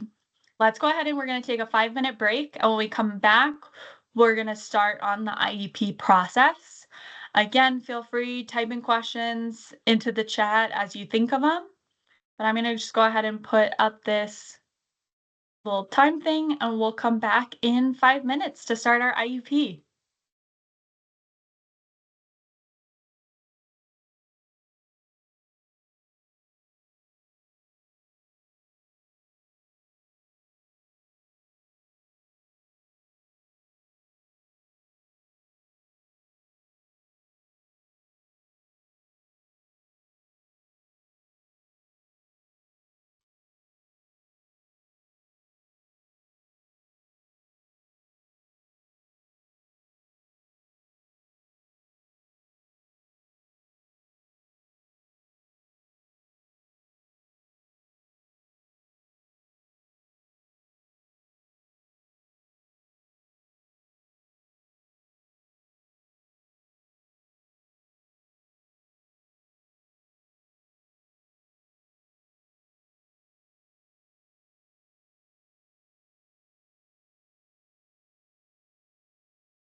Okay, it is 9:37. Please let me know in the chat if you would like a few more minutes. Otherwise, we'll go ahead and get started.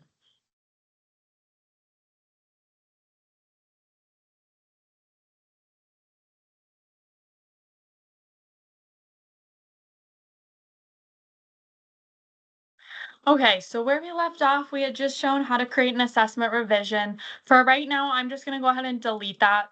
We can just say, whoops, created that by accident. Maybe you can always delete those records if you accidentally create something.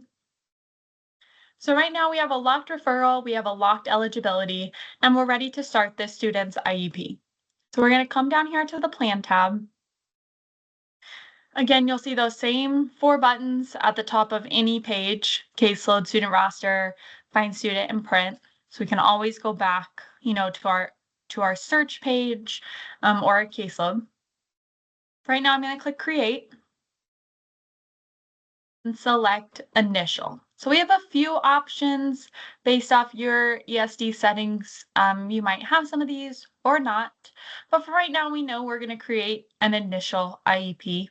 For this transfer IEP, this would be for a situation where maybe you have a student that transferred in from a different state, maybe from Oregon. They have the PDFs of their previous records. They did not come from another IEP online district. You could create a transfer IEP if you're using that previous PDF and entering that in. But for right now, we're creating an initial IEP for this student. Because this is the first IEP this student has ever had, there's nothing to copy over.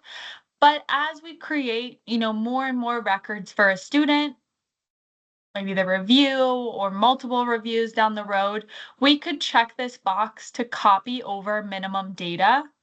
And this would bring over, based off how your ESD has it coded, it would bring over like the accommodations and other pieces of info from the IEP. And that way you don't have to like start over from scratch, but obviously you can edit it in the new IEP. So this copy over minimum data is an option as you're creating more IEPs for that student.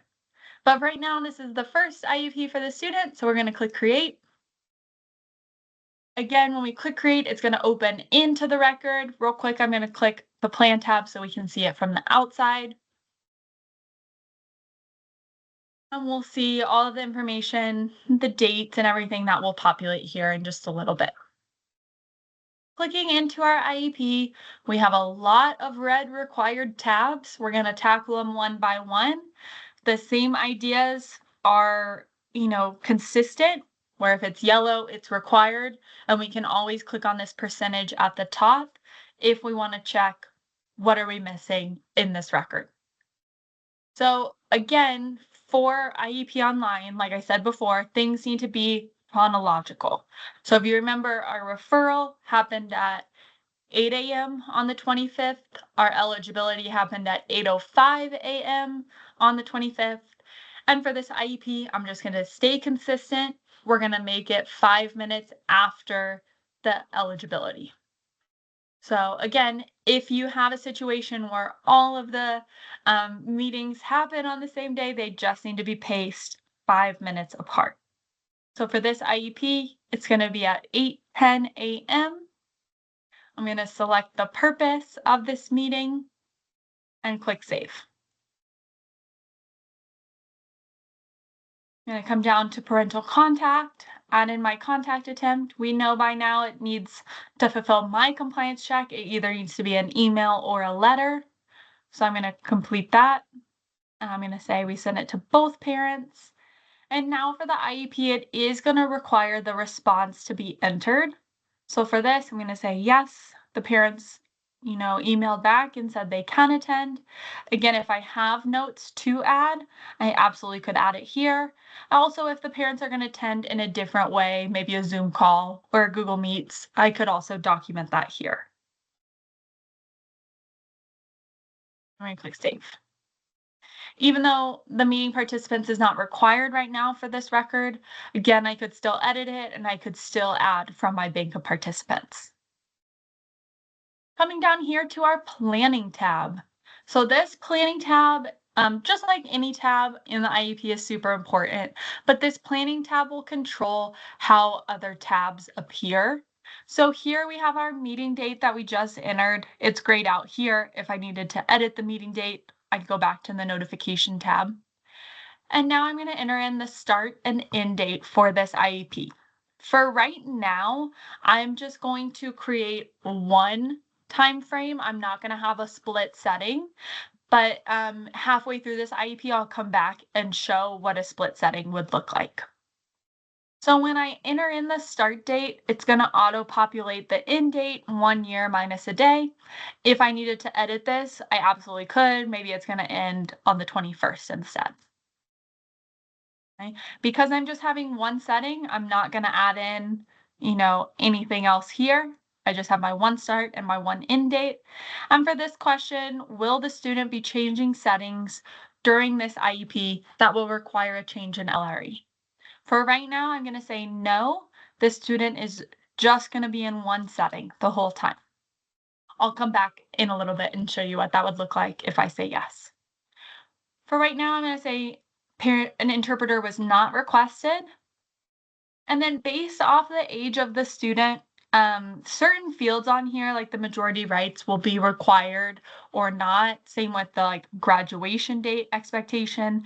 Based off the student's age, these fields will show as required. For consent to share information with state agency, I'm going to say yes. The district has consented. I don't need to worry about it. Expected graduation date because the student's only in 3rd grade right now. I don't need to worry about this majority rights. And then based off the last Medicaid decision, it's going to appear here as consent. It's going to auto-populate based off the previous decision, but if something changed in this consent, I could absolutely edit it here. And then right now I'm going to click save. To me, it looks like I've added everything yellow. And this is where this is like the second kind of hidden required field, is these considerations down here are required. So I'm going to click into this. And then once I click into it, you'll see the yellow required of all these considerations, the strengths of the student, results, the communication needs of the student, students' assistive technology devices, all of these fields. And once I click save, these fields will turn green on this side. So that's an indication that I've fulfilled that compliance check. I've completed all these sections. And then my planning tab also turns green. Again, at any point, I could print out the PDF of this draft IEP by selecting print and selecting the pages. Again, if I just wanted the invitation page, I could just print that. If I click preview. So again, just a reminder, at any point, you can print the draft IEP, 1 page, 2 pages, all of the pages. You can see the invitation.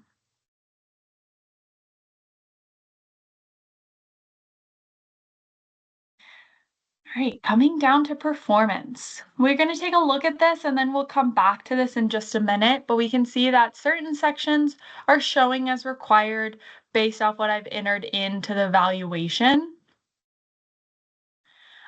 Great question in the chat. What is sent to IEP Online Connect? This IEP Online Connect is it's our parent portal. It is an add-on product, but the IEP Online Connect is how you could send electronic signature requests to parents so they could do it at home. You could send documents, PDFs of drafts or finals to the parents. So the IEP Online Connect is that parent portal add-on feature. Great question. Right now it's not turned on for your district, so you would not see that option, but it is a possibility in the future. For right now, we're going to skip performance and we're going to come back to it. I'm going to come down to this services tab. So right now, we need to add in some services for our SDIs and for any other related services or supplementary aids and services. the top two questions are going to be required. And these top two questions are asking, is an extended school year IEP required? And is an emergency response plan required? For this student, I'm going to say no to both. One thing to note for the ESY IEP, in order for an ESY IEP record to be an option to create, let's say in the future you need an ESY IEP for this student, this would need to be a yes. So if you're going through in August, you have no idea if they need an extended school year IEP, you would select no, we'd finish this record. And then if the student does need an ESY, you would create an amendment, changing this answer to yes, and then you'd be able to create that ESY IEP in the spring. But for right now, I'm going to go ahead and say no for both of these. And then here for our total minutes per week of building instruction time available. This is going to auto-populate based off the codes that your admin have added for your locations. If this student has an exception, you can edit this number, but it will auto-fill to start with. All right, let's go ahead and click create. So we're going to create some services. When you click create, you have 4 options of the type of service to enter. If you're dealing with an SDI, it needs to be added as a special education service to fulfill that compliance check. So right now I'm going to create a special education service. You can see we have lots of options. So right now I'm going to say no, this is not a concurrent service. This is a special education type of service. The disability will auto-populate, and I'm going to have my 2 SDIs. So I know I had one for communication. I'm going to pick the location, if this is special education setting or general education setting, and then I'm going to pick the service provider and monitor. So for this, I'm just going to say an SLP for both. And here we have the length of session and the number of sessions. So for this example, I'm going to say this student is going to have a communication service every 30 minutes. I'm going to say it's going to happen 2 times a week. Okay, so you can enter in the frequency and the length. And then the final thing to select is the date range. Right now, we only have one setting. We did not do split settings. So we're just going to select start to end. And I'm going to select save.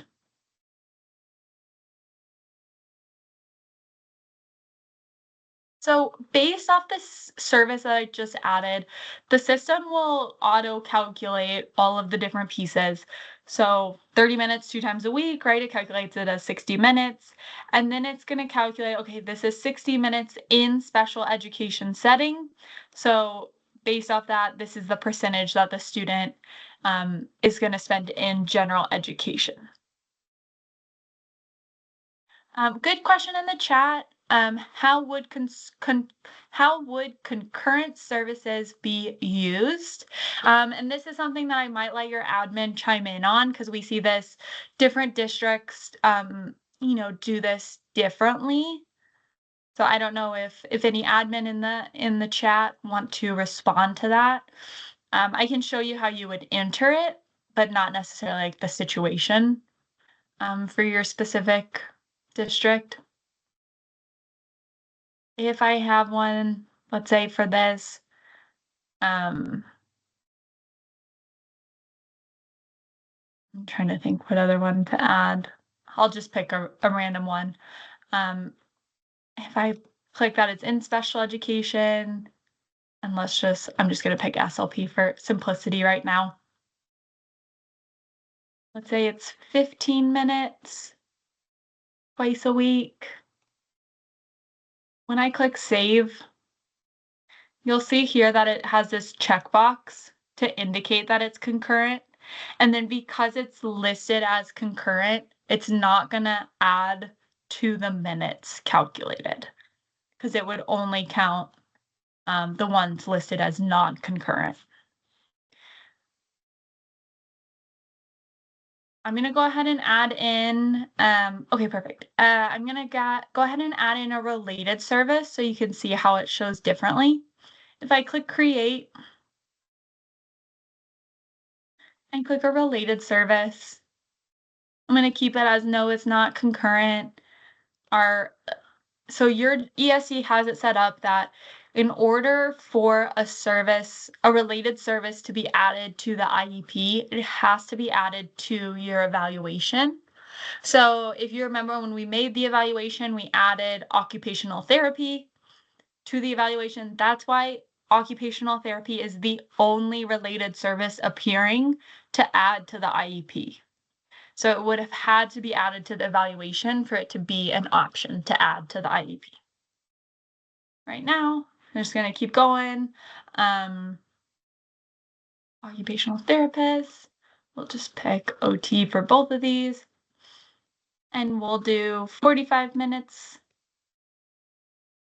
once a week. All right, lots of different combos, obviously, that you could create there. So you can see it adds it in its own section of related services. And then because it's non-concurrent, it's in special education setting, it's going to add to the minutes calculated and adjust based off this. I have one more SDI to add real quick. So I'm going to add in my cognitive SDI, and we'll just keep it.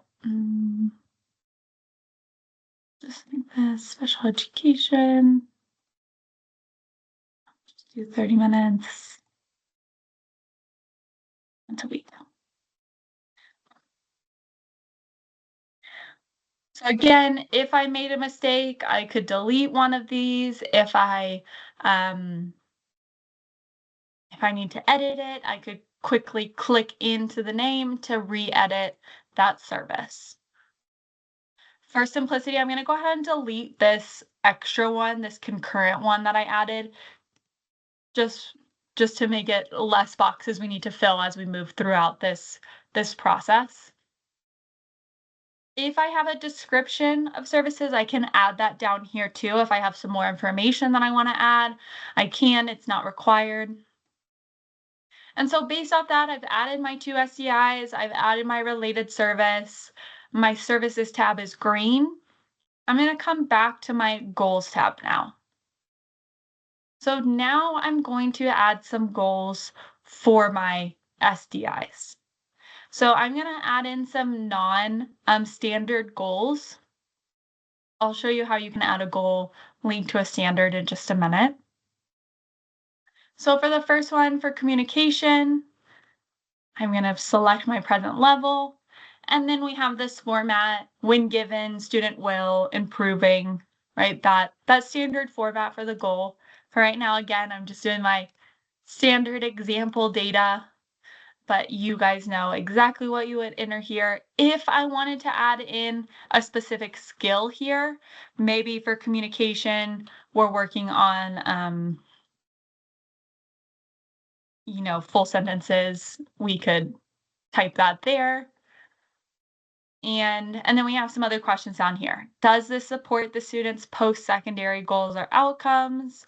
What is the report interval? And what is the goal progress reporting going to be? So I'm going to select it's going to be a written progress report, and I can enter in my master criteria. I also have some other fields I could add in for data collection if I had those. And I'm going to go ahead and click save.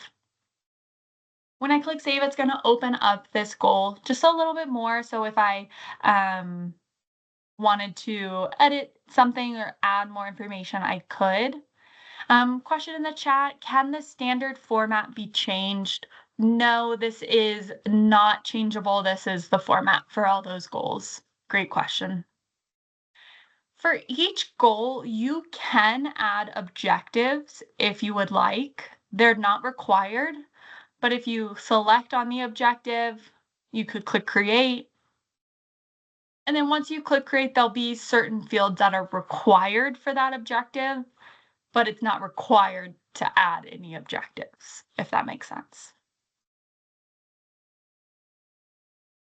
I'm going to go ahead and click out and click back to goals. And I'm going to add another goal.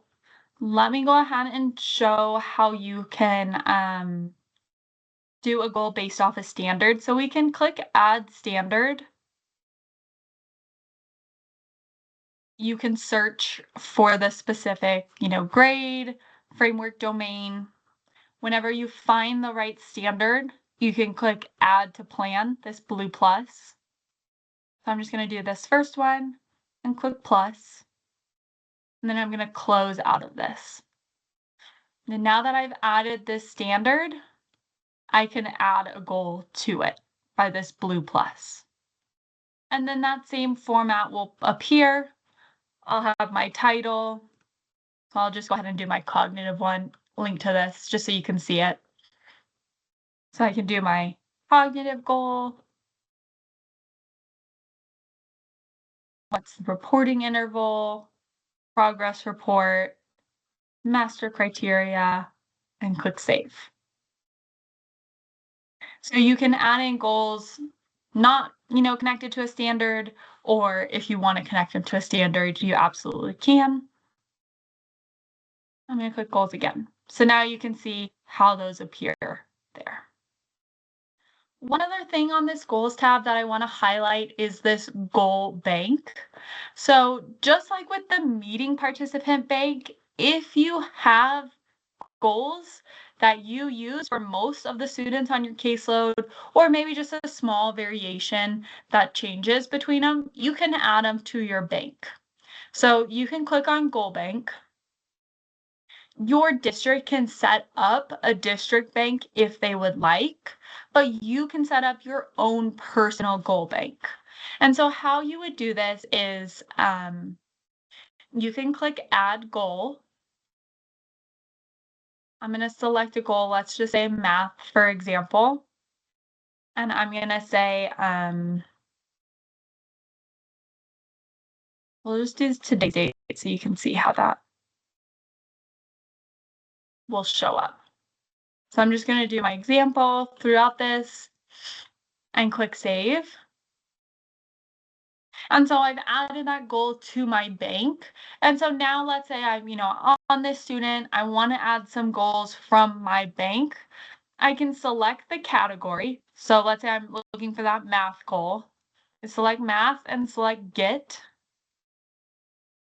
And then you can see that I have two math goals in my goal bank. So if I wanted to add this one, again, it's a poor example. It just, has today's date. So you can see we just added it. If I wanted to add this one to the student's goals, I can click that blue plus. Now when I select back on the goals tab,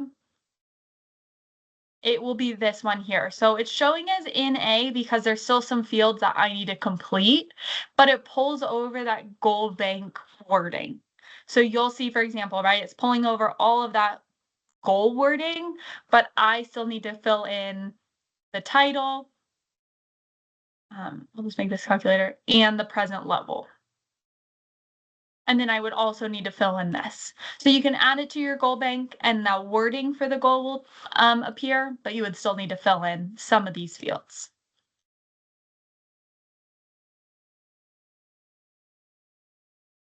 I click save.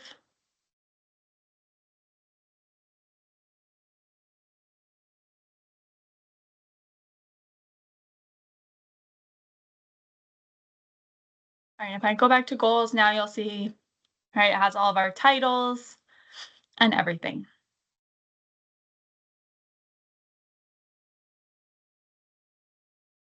Correct, Cora. I'm not sure, sorry, if that's phrased as a question or a statement, but yes, in order for the evaluation IEP to link for those compliance checks, the present level needs to be what you entered in the evaluation. Thank you for highlighting that. That's a very important part. If you don't pick the exact option, exactly what you said in the chat, the IEP won't lock if they don't match. It would not fulfill that compliance check, and the system would still be looking for the information that was on the evaluation. So the system is designed to link the evaluation and the IEP. That's also another reason why it's important your records are in chronological order, so the IEP links to the correct evaluation to pull those matching pieces from.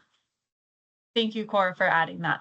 That's super important and a very common mistake we see. All right, so now that we've done our services and our goals, I want to hop back up to this performance tab. So if you remember at the beginning, we saw that, certain fields are showing as yellow, and now we see this section where it says required by goal.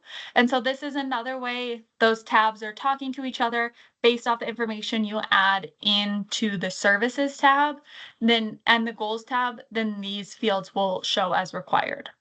So we're just going to go through all the yellow ones as needing information. If you remember,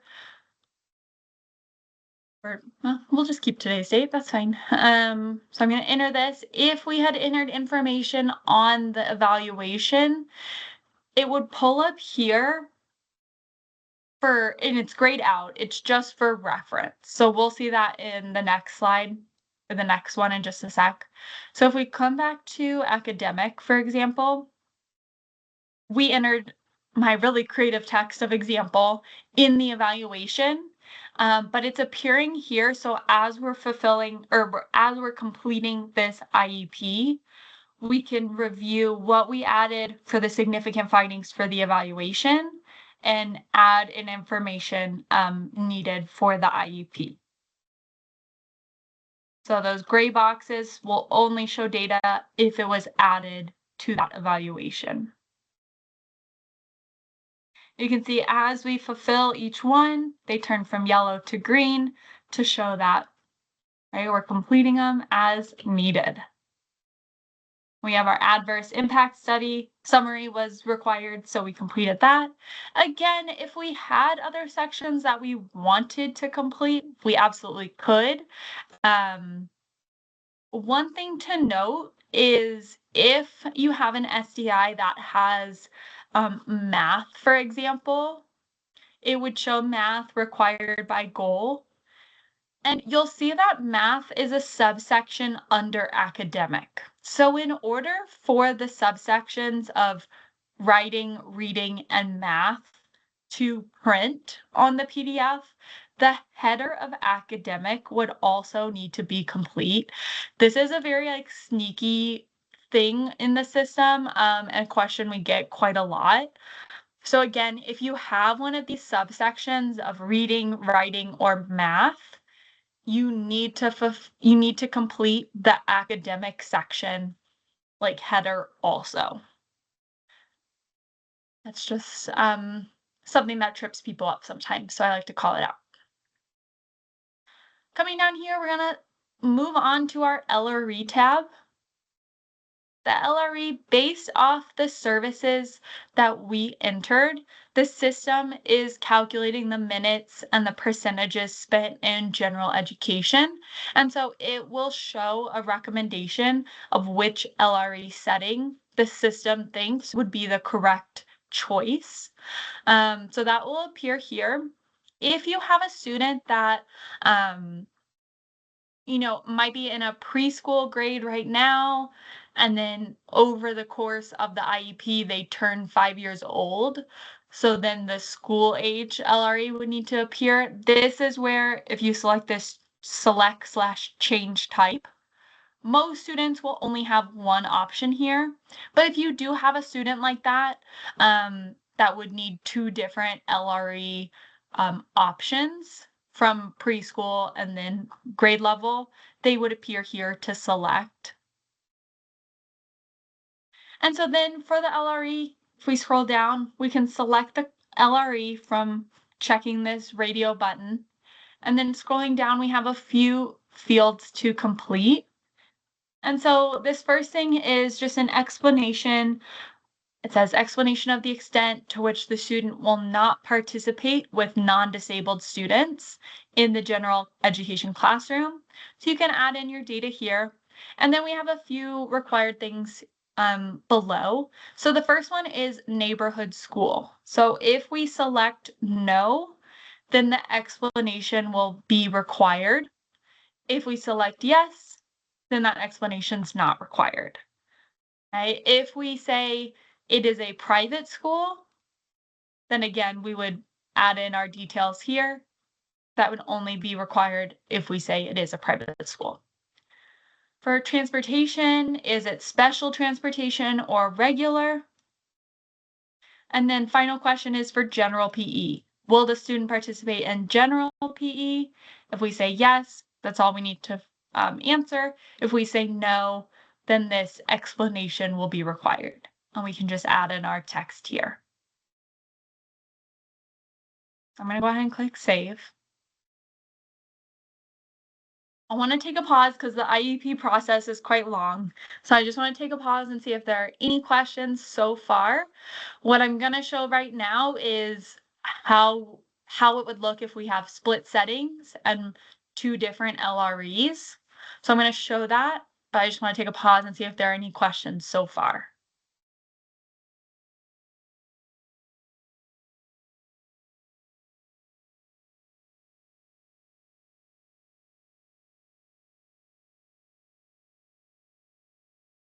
Okay.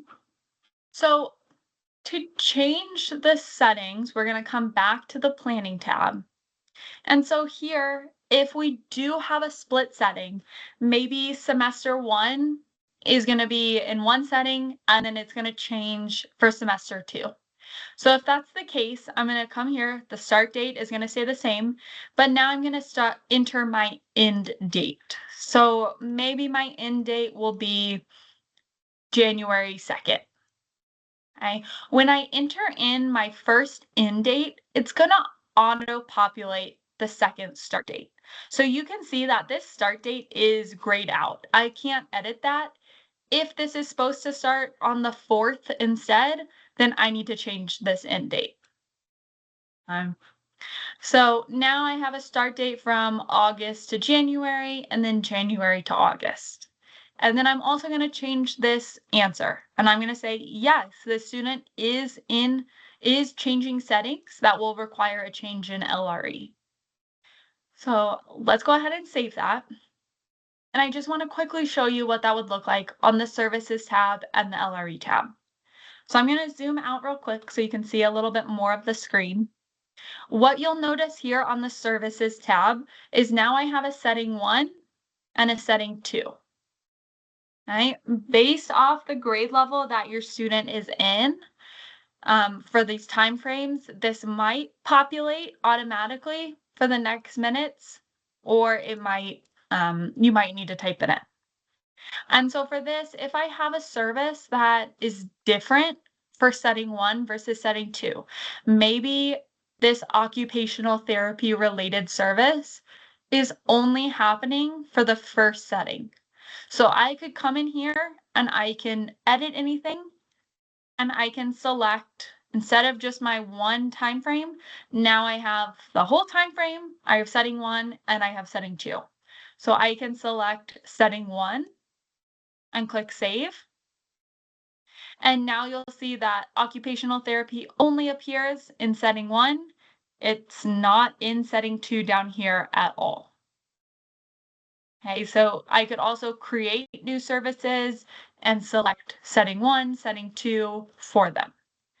Even if I had communication for setting 1 and setting 2, but the minutes were different between setting 1 and setting 2, then I would add them as 2 different services and select those time frames. I'm going to zoom back in. So I'm going to select on the LRE now. And so what you'll see if we have 2 LRE settings is you'll see a setting 1 and a setting 2 now appear as drop down or as sub menus. So for here, again, I can select the LRE. This one, we already entered in the data here down below. So I can click save. And now I need to do the same thing for my second setting.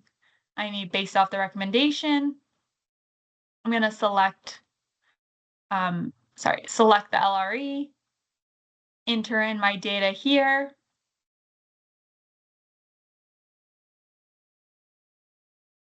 and select save. So those are the differences. If you have that split setting, it will obviously make the services tab look different. And then if you selected that there should be 2 LREs, then you'll have to select both LREs. We get a lot of questions about that planning date of how to add in 1 or 2 settings. All right, I want to pause and go back to this transition tab. You'll see for this student that it's not required. This student currently is in 3rd grade. So this transition tab will only be required for those, high schoolers like in that age range. If you have those students, then I'm sure you're familiar with the transition requirements. If you have a student that shows this as required, then certain fields of this will be on that compliance list that need to be complete. So I'm just going to real quickly go through this. You can add in the age-appropriate transition assessment for their needs, strengths, preferences, interests. You would create post-secondary goals by selecting Create, adding that content area, that goal. And then for each one, you would add in a transition service. So that would be a required thing. So again, even though this student is in 3rd grade, the transition tab is not required. I can enter in information if it would be applicable for the student situation. This tab will appear, but obviously, again, it's not required. But you could enter in the course of study for secondary, post-secondary, and a narrative as needed. For right now, so it doesn't make this whole section required, I'm just going to delete this. But I just wanted to highlight that quickly for those students that do require the transition, this would appear required. Okay, so we have a few tabs left of our IEP. Next, we're going to come down to our accommodations. So very first thing is the question is going to say, does the student need accommodations or modifications? If you select no, then this tab is no longer required because the student doesn't need accommodations. But for most students, they're probably going to need accommodations or modifications. So we're going to select yes. And then you have your 3 sections. So we're going to focus on accommodations, but we also could add in modifications or supports. To add in an accommodation, I'm going to select this blue plus. And you have 3 types of accommodations to add if you want. So from here, you have classroom, custom classroom, and testing accommodations.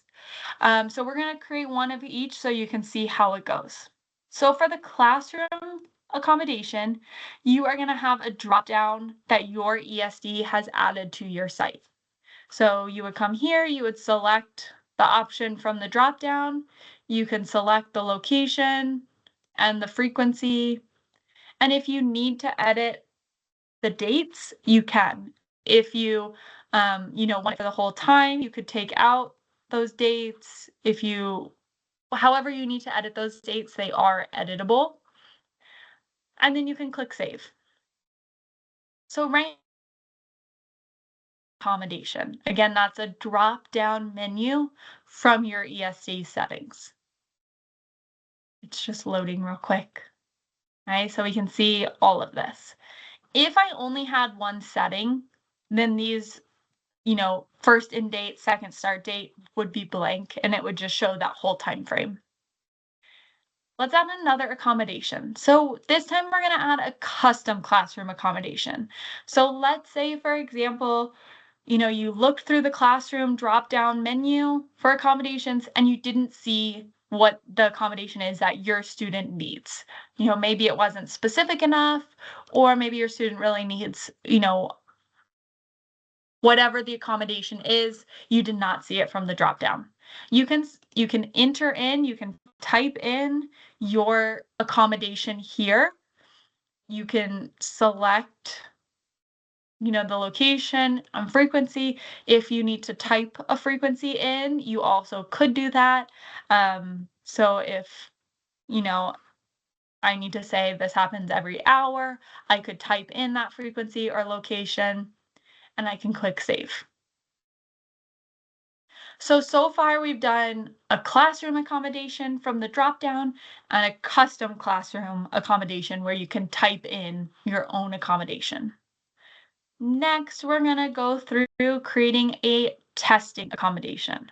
So I know, again, this is going to sound very obvious, but in order for an accommodation to be an option to select on a test, it needs to be entered as a testing accommodation.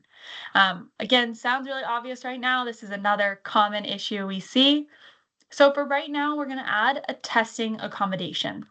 This is only a drop down. So for testing accommodations, you do not have the option to type in your own testing accommodation. It has to be from the approved drop down list. So for right now, I'm going to say the student needs a calculator, and this is going to be just for testing in math class. If I was done, I could click save. If I wanted to add in multiple accommodations instead of saving and clicking back in, I could use these little blue arrows and pluses in the bottom left corner. We saw this in the evaluation, adding those SDIs. It's just another quick way to add in multiple accommodations with less clicking, right? We know less clicking means less loading time, so it's just faster. So if I wanted to add in another testing accommodation or any other accommodation, I can select this plus. I'm going to select testing. So we added calculator, and now I'm going to say this student also needs speech to text. And I'm going to say this is, in testing and during testing. And those are the only two testing accommodations I'm going to add right now. I could add more through this plus. I could navigate through them if I needed to edit something. But for right now, I'm just going to click save. So you can see as we add these, all of the classroom and testing accommodations will appear on this same screen. There's not an easy way from this overview page to see if something was entered as a classroom or a testing accommodation, but you can select into the accommodation and confirm, okay, yes, this was entered as a testing or as a classroom. Okay, if we wanted to add in modifications, we could do the exact same thing by clicking on this blue plus, and same for supports. Now we're going to go ahead and go to our testing tab.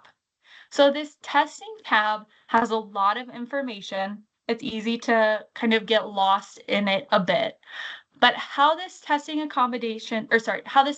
tab works is, I'm going to zoom out. It will show the current grade, all the tests that are programmed for your current grade, and then it will also show the student's next grade and all the tests programmed for the next grade tests. For each test, when it's programmed, your admins say, are accommodations allowed for this specific test? So if you look here, you can see that, for this iReady math, for this demo, it says, no, either the student's doing it or not, but their accommodations are not allowed. That's why this, third column doesn't appear for every test. Great question in the chat. The question says, is there a way to categorize an accommodation as both classroom and testing? For example, text-to-speech. Unfortunately, no. You would have to enter it twice, once as a classroom accommodation and then again as a testing accommodation. Great question. Yeah, unfortunately, there's not a way to, check both those boxes at once. So for this student, I'm going to go through and decide, are they participating in each test? And if so, are they participating with accommodations? So for this first one, for this WIDA, English language development, I'm going to say, yes, they're participating, but they're going to participate with accommodations. Now that I've said that, I obviously need to select what accommodations will they be using on this test. So I need to select this blue plus. And then the 2 testing accommodations that I added on the accommodations tab will appear here. So again, if you're seeing something and you're like, I added it to the accommodations tab, why is it not appearing here to select? It's because most likely it was not added as a testing accommodation. So for this, I'm going to say, for the WIDA, the student's going to have speech to text. I'm going to click save. One thing I forgot to say is at the very top, you have the option, if your student is not participating in any tests, you can select no. For this student, I'm going to select yes, because they will be participating in some. Same kind of thing. So if I come down here to this math one, I'm going to say, yes, they're participating with accommodations.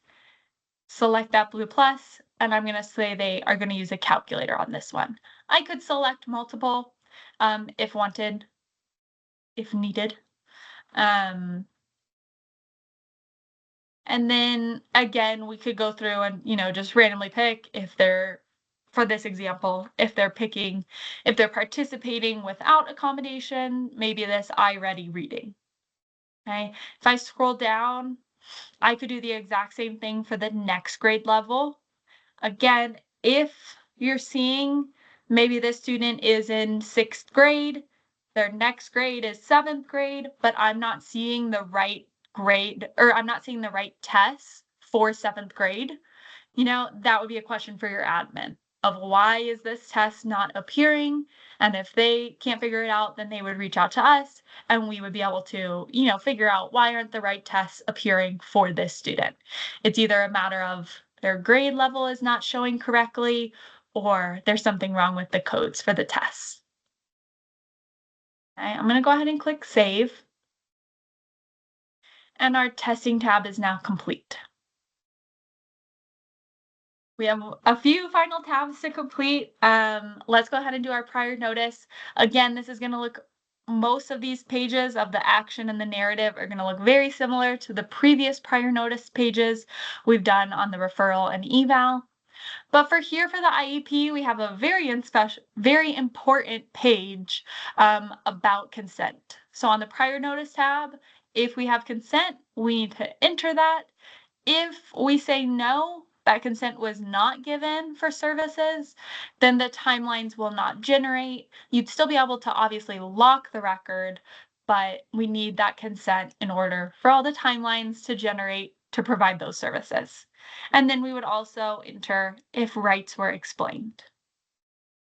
I'm going to go ahead and click save. And we have our action and narrative, again, looking very similar to the previous prior notices, so we can kind of zoom through this. We have our action part 1 and 2, our type, and then we're going to fill in our narrative.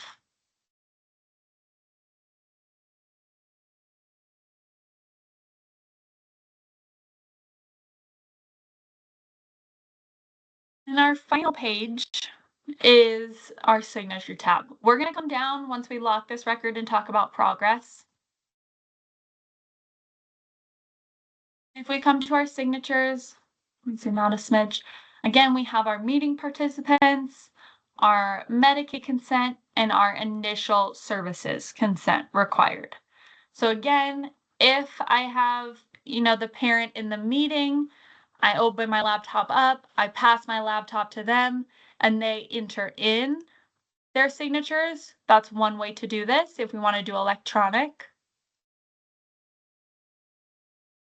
Is maybe they added their signature, we can click save. And you'll see again that it changes the status to complete. Let's say we did that for Medicaid consent and initial services consent. The parent just signed right on my laptop that I had open in the meeting. If they make a mistake, we can clear it. And we can add in lots of information. Okay, so for this example, we'll just add those as to electronic. The rest we're going to say are attachments. So again, coming out, we'll click on the plan. We'll click to add our attachment of our signature page, typing in and classifying.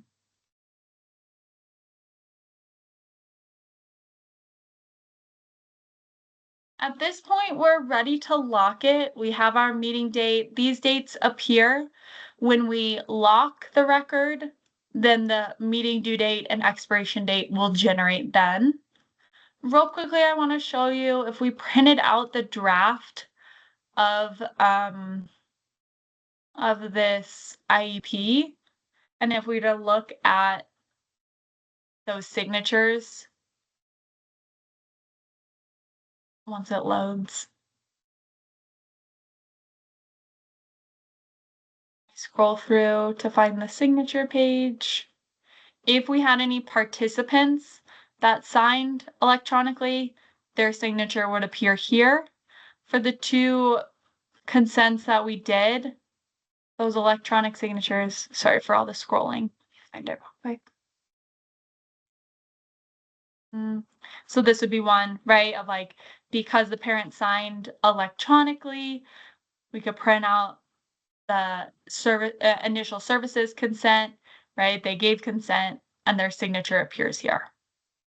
So again, that's how those electronic signatures would appear just right there in the PDF.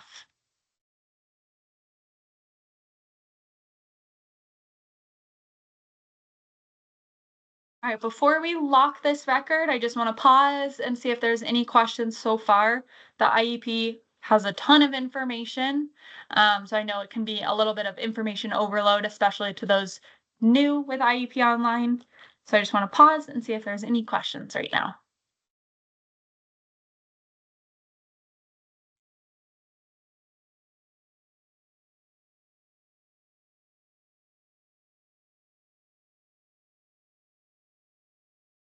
Yeah, great question. So if we're printing a draft, the question in the chat is, the draft watermark won't print if we choose the other option to print.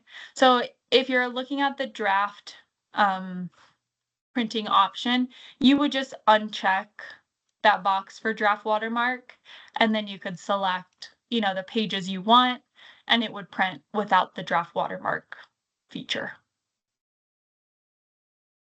Great question. Sometimes it's, applicable to have it without or with, depending on the pages you want. All right, let's go ahead and lock this record. So when you choose to lock the IEP, it will confirm with the LRE options we selected. It'll show the recommendation and the LREs that we selected, and you can confirm.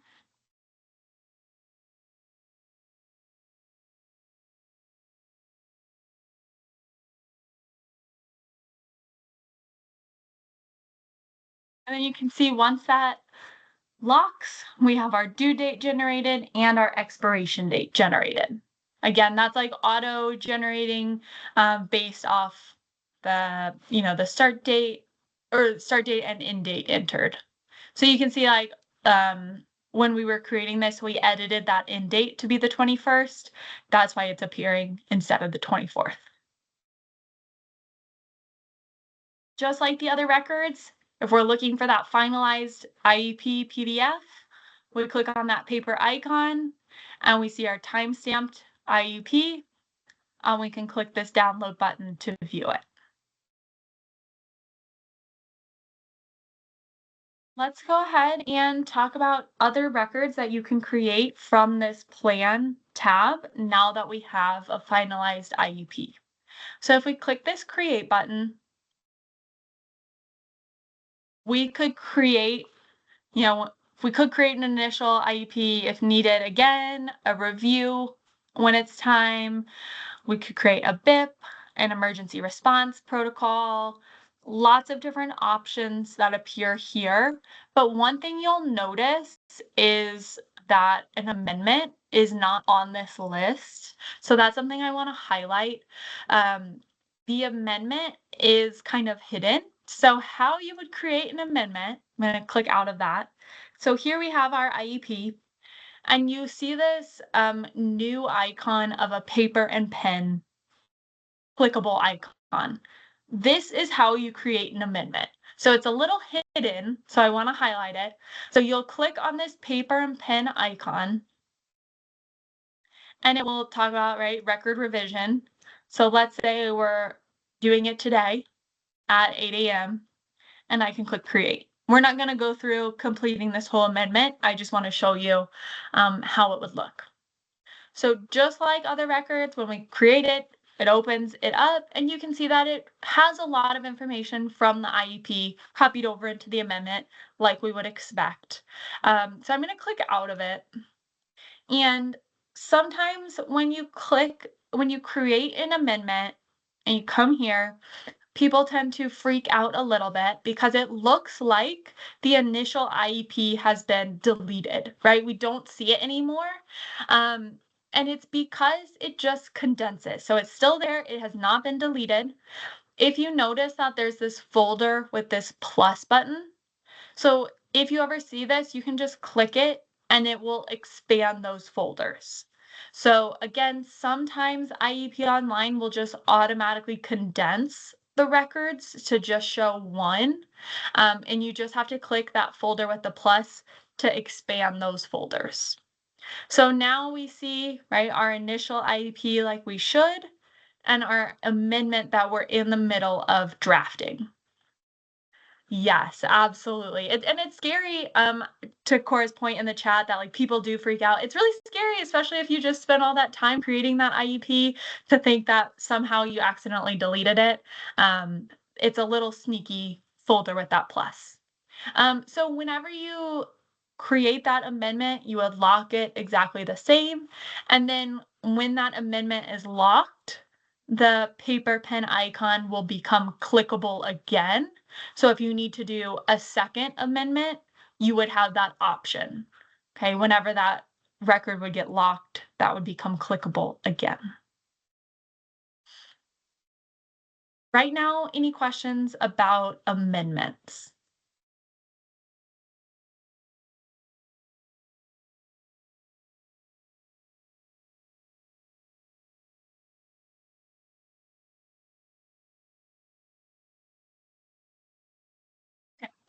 For simplicity, I'm just going to go ahead and delete this amendment. So we go back to our initial IEP that we just created. And we're going to click back into it. So now that we've locked our IEP, we know how to find the, PDF of it through this paper icon. But when we click back into it and it's locked, it's going to immediately take us to our progress tab. Just like with any locked record, we could come in and click through the information we added, but it's all grayed out. We could come in and view it, but we know we can't edit anything now that it's locked. But I just like to highlight that you could always come back in and view what was added. For this progress tab, this is how you can add progress for an individual student. You can go into their locked IEP. You can select the goal that needs to be, progress needs to be added for. You can select the date, the progress, and you can add in any comments down here as needed. And you can see at the top in grayed out, we see the title, the skill, and our goal description for reference, obviously, as we're entering in this progress. If I just wanted to enter progress for one goal, I could just click save. But if I was doing this for multiple goals, I could click this blue arrow down here at the bottom, and it would take me to my next goal. Okay, and I could do the same thing, add in the date, add in the progress, and any comments if necessary. I'm going to go ahead and click save. Okay. So that's one way to add in progress. That's if you want to do it student by student. You click into their IEP that's locked, go to this progress tab and click on the goals. No, let me rephrase that. If you have a student that's in an early childhood grade and you need to enter in COSIF data, it would also be entered in the locked IEP. So if you have a student in that early childhood grade, when you come into their locked IEP, you would see a second tab down below progress for those COSIF entry data and COSIF exit data to add. Okay. Once the student is no longer in an early childhood grade, you will not see that tab to edit that data of COSIF data. Just like this student right there in 3rd grade, I don't see that option to add that data. But at any point, you can always print those early childhood outcome data. So if you have a student who's in kindergarten now, you can't enter it, but you need to see what it showed, you can select print from within the locked IEP and select early childhood outcome summary. From the locked IEP, you also, we talked about entering progress. You can print the individual student's progress report from this section also.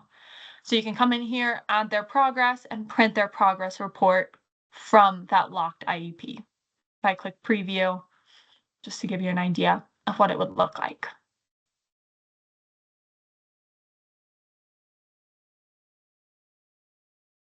What I want to show you next is how you can enter progress and print progress reports for multiple students at a time. So what we're going to do is I'm going to click on student roster. That's going to take me back to my caseload because I haven't done any other student searches. If I had done a student search, then it would take me back to those results. When I click student roster, I'm taken back to my caseload.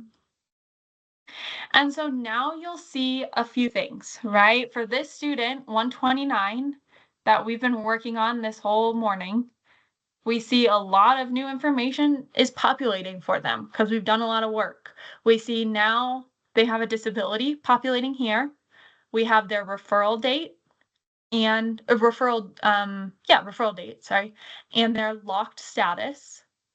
We have their eligibility expiration date and the lock status, and the plan due date and lock status.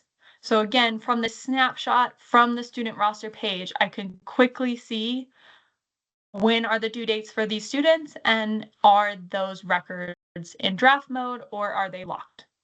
So now that we've created a locked IEP in addition to everything else for this student, now they have this checkbox on the far right. So again, like we said, this checkbox will appear for any student that has a locked IEP. So if you come in here and I say, okay, I'm just going to select all these. So let's say I want to do these 3 students on my caseload. I have progress that I need to enter for all 3 students, and I'm ready to print their progress reports. So I can select this far right checkbox and come up here to quick entry. So when I select quick entry, I'll select goal progress. And this will be the goals listed for all the students that I just selected. So if I just want to enter for one goal, I could. For right now, I'm going to say, yes, I want to enter all the progress I have for all the goals for these 3 students. So I can select next, and then it'll look similar how it just did in the IEP, but you'll see at the top, it'll tell me what student I'm currently looking at, what goal for that student I'm looking at, and now I can enter data. So maybe, I can enter that. If I scroll down, I could enter some more comments. If I have them for this goal progress. If, that was the only goal that I wanted to do, I could click save. Or if I'm ready to do another student, I can click these arrows down here in the bottom left. And I'll show how to get here in just a sec again. So for this student, I've entered one goal. I'm ready to go to the next progress. I can select this. If I say, oh, for this goal, I actually don't have progress to enter, I can just click on to the next goal. And now I'm at my second student. And I see their goal, and I can add in progress, as needed. That's the same one. I just entered this in their IEP. That's why it's appearing double. So you can click through all the students that you checked, all the goals, and enter progress as you have them. When you click to the next one, it will automatically save what's entered. So like for this, if I'm like, oh, that's all the goal progress that I have, I can just click cancel and click cancel, and it'll take me out. And everything I entered is saved. So let me show how to do that again. So you're going to select the far right checkbox. This will appear for all students that have locked IEPs. And then you'll click quick entry. So when you click quick entry at the top, then you'll have the option for goal progress. You'll select into that, and you can select the goals that you want to enter progress, or you can select them all. And then it'll take you through student by student, goal by goal. So this quick entry, I just think is so valuable, especially if you have, lots of students that you're collecting data for that progress. You can come in here instead of having to go into each student's IEP. You can do a whole bunch at once. We know some days are really hectic and you need all the time, shortcuts you can get. And so that's why I really like this quick entry. The other thing from this page with this far right checkbox, again, so you'll select the students with the far right checkbox, and you can come up here to print. This is how you can print progress reports for all those students at once. So if I select progress report and click preview, it will print each student on their own page, but it'll download all as one document. So you can just click print and then, each student's on their own page. Okay, so that's by selecting that far right checkbox and then clicking print. The other thing you can print is IEP at a glances. So again, select that far right checkbox, select print, click IEP at a glance. And again, it'll open all in one document, but each student will be on their own page.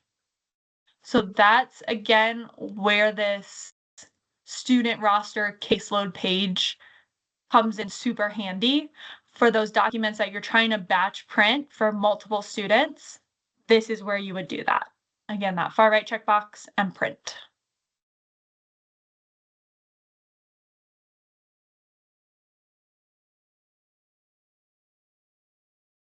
All right, so I want to take a pause and see, are there any questions about how to do or how to get any PDFs that you might need, IEP at a glances, progress reports, finalized PDFs?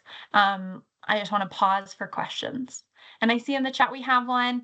Is there any place in IEP Online to enter daily encountered notes? Good question. Let me think about that. Not necessarily. The places to enter notes, if it's not entered like with the progress, like you could enter notes there, depending on, if that should be on the progress reports, you could enter it there, and each, day you could add in your own line. But the other main place for notes would be in the demographic tab in this notes, and you could create a note. And you could either create a note each day, or you could create one note and add to it each day for daily encounters. But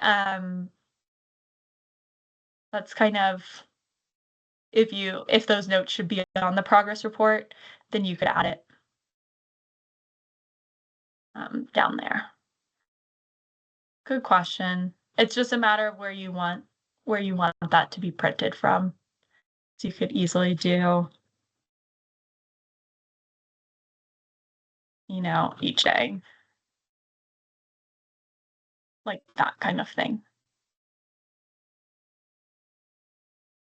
Are there any other questions?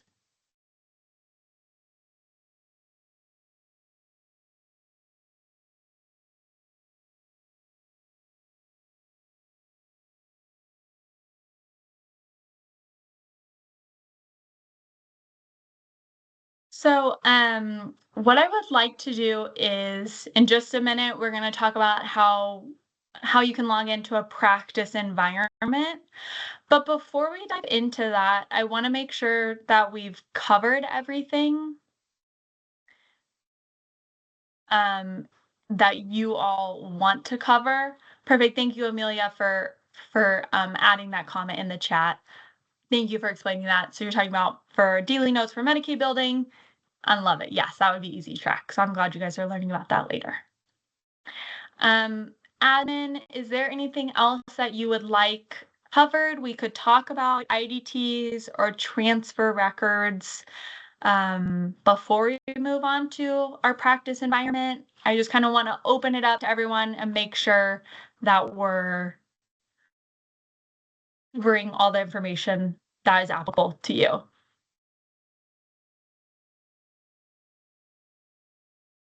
Todd, for the easy track session, that will be a separate link.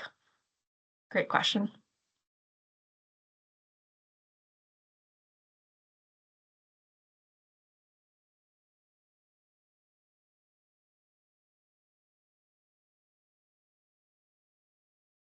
Perfect. Okay. Sounds great. So Cora, we can talk about IDTs, and Amy, we can talk about transfers a little bit. Cora, would you like me to talk about like transfer skeletals at all in that kind of box, or just IDTs?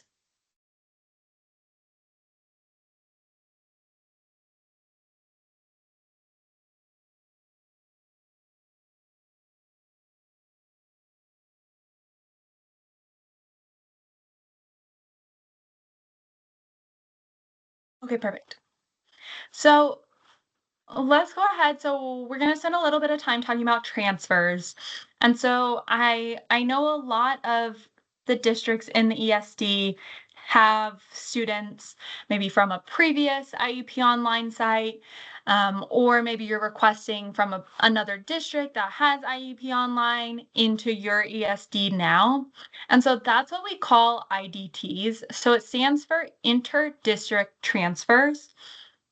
And so, like I was talking at the very beginning of this meeting, is that IEP Online is in a lot of districts in Washington, which makes transferring from district to district a lot easier. And so, for that, that's something that your admin will be able to request those records, and they will appear for that student in your ESD 113 IEP Online. And how they come over is essentially their locked skeletal records. And so what that means is when you have an IDT and you click into the record, for example, if I were to click into the referral, everything would be blank. So it would look like there's no data in the record, but the full PDF would be attached to it. So as you guys are dealing with IDT records, again, transfer records coming from a different IEP online district into your ESD, you would click on the paper icon and you would see the full PDF attached for your reference. Okay, and what that would mean then is based off your ESD's guidance, you can, the IDTs will create those timelines. So you'll come here and you'll see those dates appear of, when the IEPs due and when the evaluation is coming due, but you won't see the SDIs or the goals actually in the system. And so we can kind of go through what can be created for those IDTs. So I'm just going to click on this student 172. It's hard for us to mimic an IDT in our demo site because it involves getting information from other districts. So that's why it's hard to mimic. What you would see is on the referral tab, you would see that IDT referral. Here you would see the IDT evaluation, and here you would see the IDT IEP with the full PDF attached. But you could create skeletal records if you want to enter in the SDIs from the evaluation PDF or the services from the IDT IEP. So how you would create skeletal records is, again, you wouldn't do this for every student. You would just do this if they have IDTs appearing in your system. You can come here and click Create on the Plan tab, and it's going to walk you through using the information from those PDFs to create skeletal records. And so with that, you could use your PDF that you just got from the previous district.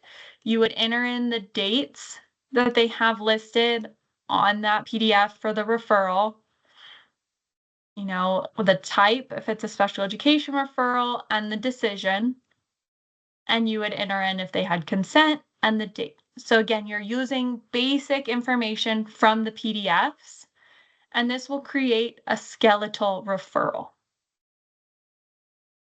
And then you would use that PDF to create a skeletal evaluation. So I'm going to click this to switch that. And so what that means is, again, you're using the PDF dates and information from that previous record to enter in this information. You enter in their disability, all the information that you have, and then you would be able to enter in their SDIs. So the reason why you would create these skeletal records after the IDT records is by adding in the SDIs here, then they will pull on reports and you'll be able to access more of the information from the PDF than just if you had the IDT record. So it's quite a complicated process, but the idea behind these skeletal records is that you're copying the PDF data for those timelines and for that basic information to then be in the system. So I'm just doing this one example. We could add in related services if we have them from the PDF, and I'm just going to go ahead and click Create. And once we do this, I'm going to show you kind of what it will look like from the outside of these records. When we click Create, we're going to have a transfer skeletal. Okay, so let's go back to the referral. When we created this skeletal referral, we used the PDF from the IDT. If we click into this referral record, there's not going to be any data here because we didn't really add any data. We just added the recommendation and the consent. So the referral is going to be very similar to the IDT referral, where it looks very basic, but it would have, the IDT referral would have that PDF with it. The difference we're going to see is with the eligibility and the IEP. So when we created this transfer skeletal, we just have our SDIs and our related services entered along with those dates.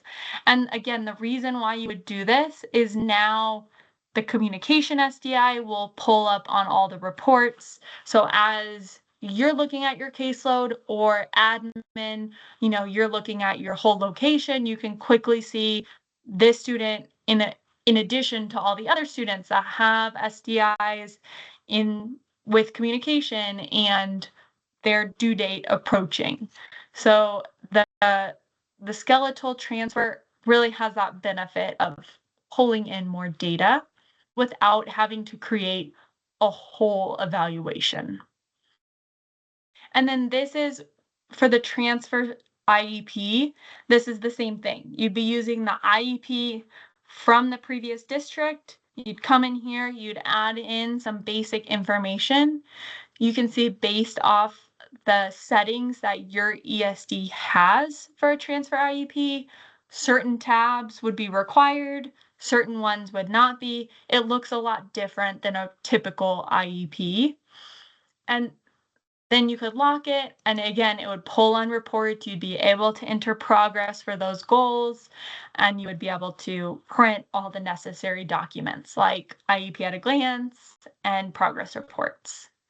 This is also just this step of creating the skeletal records and the transfer IEP is how you would create records if you have a student from out of state. Again, maybe from Oregon, they come with their PDFs. You would create these 3 records, again, inputting the data from the PDFs, and then it would be in the system with the data and the timelines.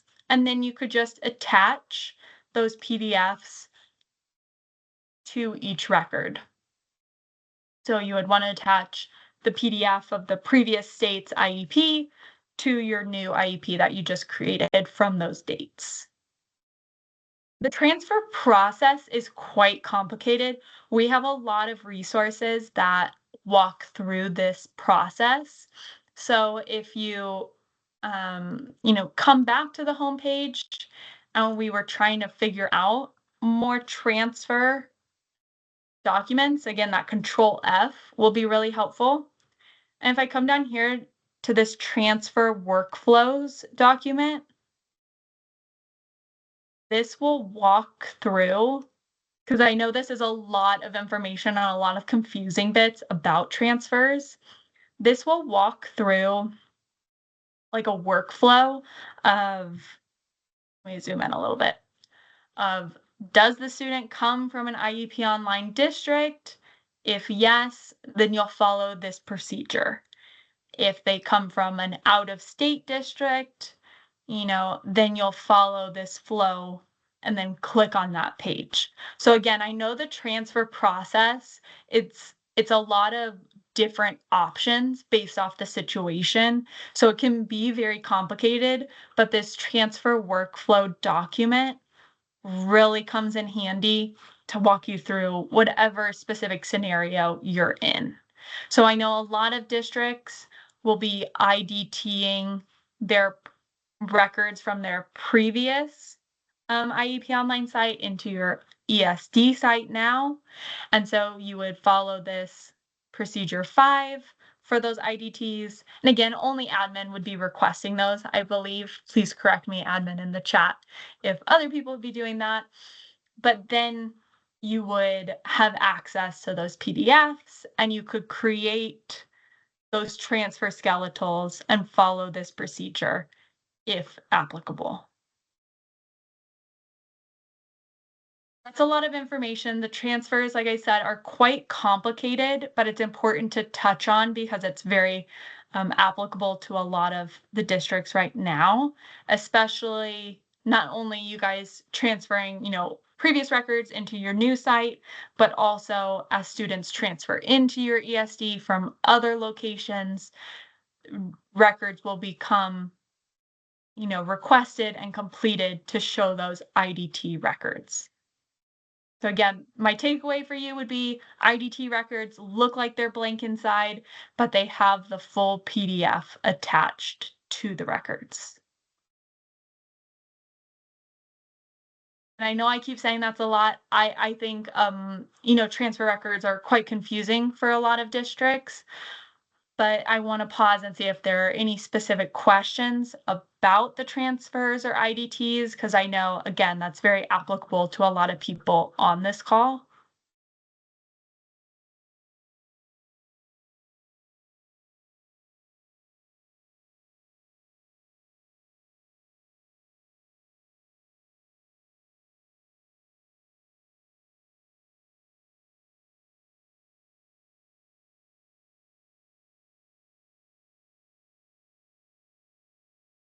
Okay. And as you think of questions again, please unmute, type in the chat any questions.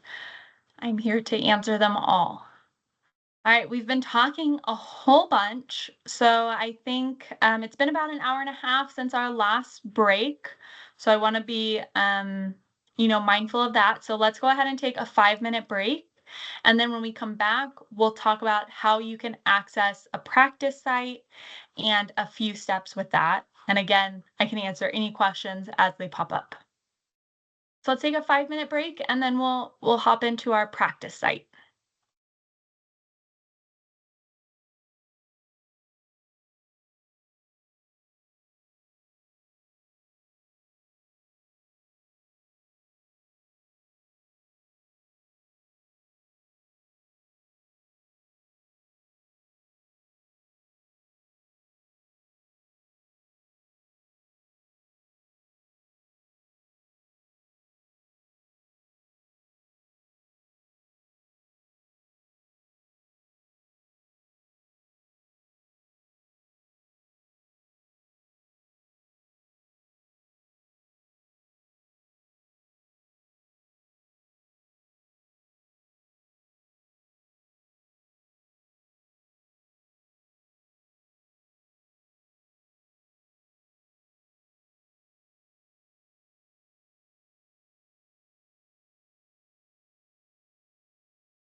It is 11:07, so we're gonna get back in it. Please let me know if you need a few more minutes before we get started again.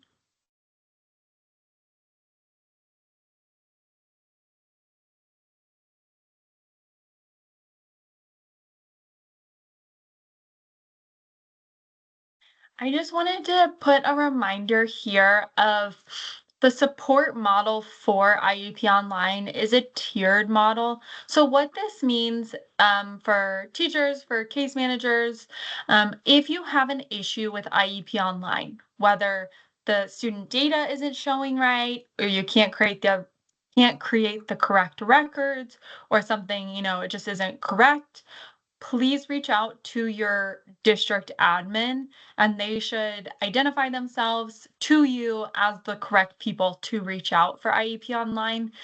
If they cannot help you, if maybe the question's too complicated or maybe it's a glitch in the system, something like that, they would reach out to us and then we would investigate the situation further.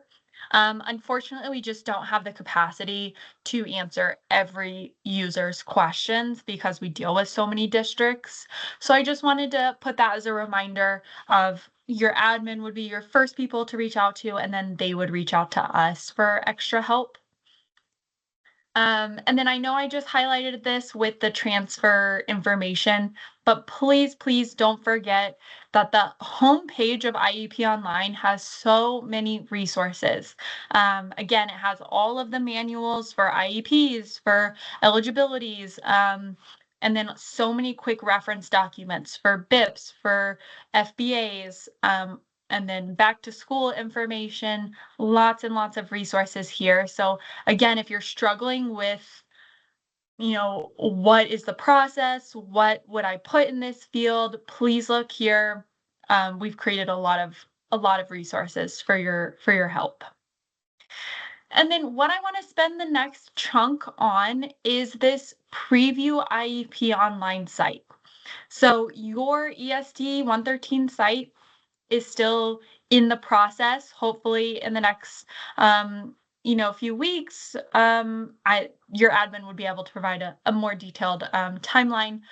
But while it's getting set up, we have an IEP Online preview site, which is essentially like a sandbox. The idea of these sites is for anyone to come in and practice and get more familiar with the system and the process of creating records. And so with this, what we're going to do today is I'm going to give you your login for this preview account. Again, this is fake students. This is just a practice site. And so for those of you who have been in IEP Online for multiple years, this might not be as beneficial to you because you already know the system. But for a lot of people who are new to IEP Online, they really like coming in here, playing around with a fake student without the risk of, messing something up like in real life. And so what I'm going to do is I'm going to provide you your login information to this preview site. And then I'm going to just go through how you can find a fake student. I'm going to assign you a fake student. And then that way today or any day in the future, you can access this preview site and play around with this fake student and any records you would like. So I'm going to put this link in the chat, and this is for your ESD 113 preview site. When you click on this link, I know this page is very overwhelming. I was trying to fit everyone on one screen. Please let me know if you don't see your name. I started it alphabetically, and then this morning I was catching up with people who registered yesterday. So if you're not alphabetical and you registered yesterday, then you'd be at the far right side. What I want you to do is when you log into this preview site, you're going to use this login name. So it's going to be like training 41. And then your password, everyone's password is going to be capital P, password 1 exclamation point. And so we're not going to do this whole, 45 minutes together practicing. But I want to get everyone logged in. And yes, Cindy, let me add you. Is there anyone else who is not on this list. Let me pull it back up. And Lily, sorry, let me go back.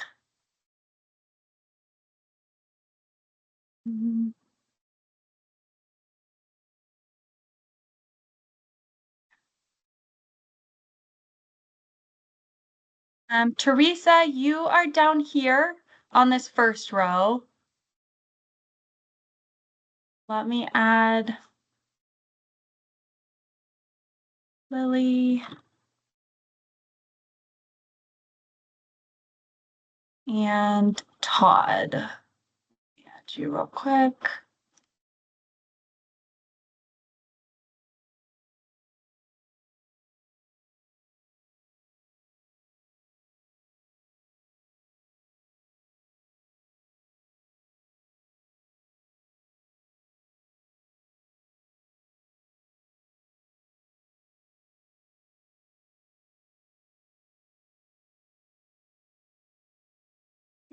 Let me see.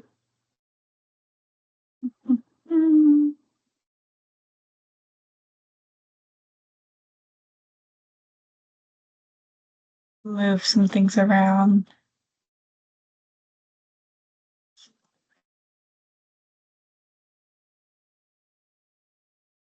I can add you, Carla.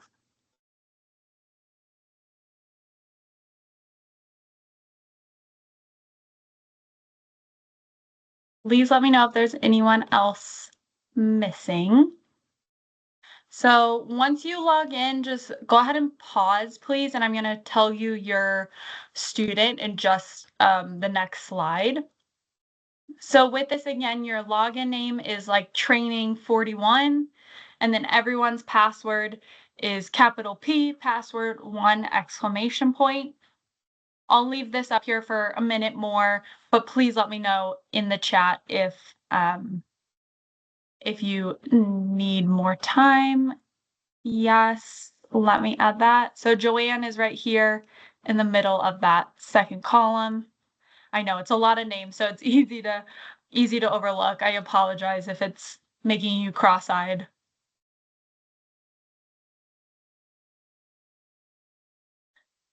Lisa.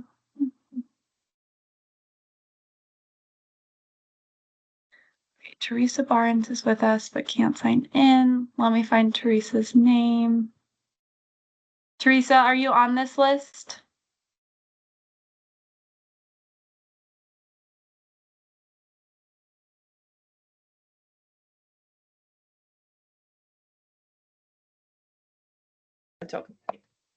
Okay, I didn't see my name on that list. Okay, Anna, Yeah. let me go. Can you Oh, this write that in the? Oh, here it is. It's Anna Christina Stipik. I got mine. This is Teresa talking. She's with Oh, me. okay. I'm over at the high school with the spec ed teachers because my computer wasn't working this morning. It is now fixed. But my name, I tried to register and I did get registered for the 1 o'clock meeting, but I just walked over and was sitting in on this one with the two teachers. Okay, perfect. Well, let me go ahead and add you to this list, Teresa, so you have a login. Okay.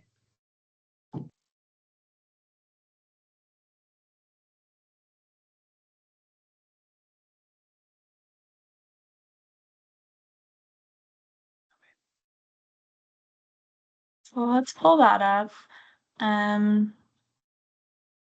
So Tawny, I see that you're having some issues. So this is an issue that we had in the previous training site is you're not entering your actual name. You're entering training 45 as your login name.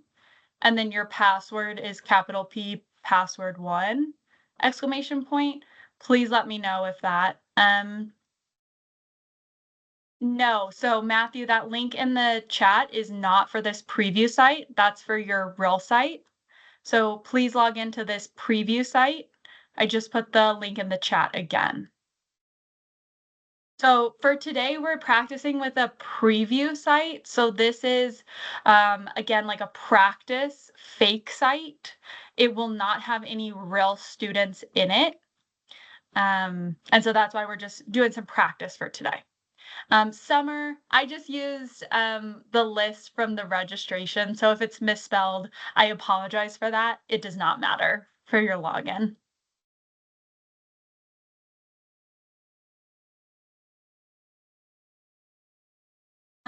Polly, are you using this this preview site and you still see that new password message? Please make sure you're using the preview site and not your real site. Okay, perfect, Tawny. Great.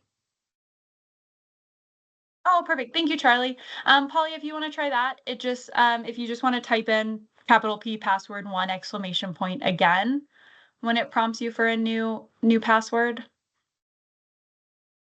I appreciate all of your guys' help in the chat. If you're still having login issues, I'll come back to this page in just a minute. What I want to show next is what I want you to actually do in the preview site. So in just a sec, I'm going to tell you your fake student for you to find. So in the next screen, I'll show you the fake student that you're going to search for in that find student search. I would recommend typing in their first or last name, and then you'll select find. Once you find your student, I want you to add them to your caseload. So when you find your student, select this CM check, make you their case manager, and then select update caseload.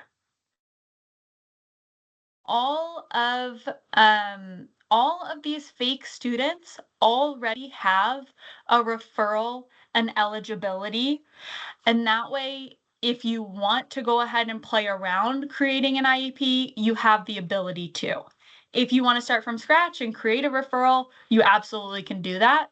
So once you find your fake student, and I'm going to tell you who it is in just a sec, you're going to assign them to your you're going to assign yourself as their case manager and then update caseload. And then it's really up to you how you want to use this practice. If you want to create an IEP for them, if you want to practice working on a referral or an evaluation, or if you just want to practice searching for students and looking at everything. Yes, I apologize, Julie. I can go back. Let me go back to this page. And I'll put that chat in there. Perfect, Polly. I'm glad it worked. Thank you for that update.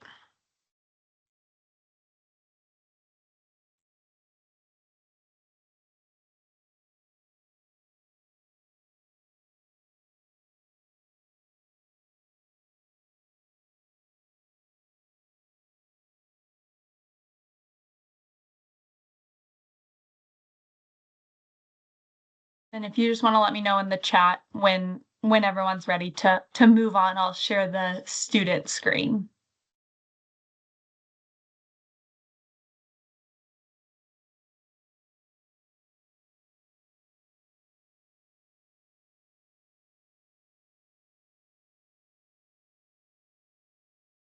Perfect. Thank you for the feedback, Todd. I'll wait for a few more people to say they're ready, and then we'll move on.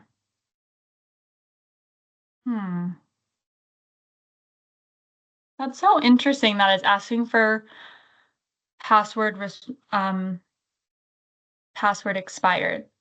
Flores, you are on this first column here in the middle.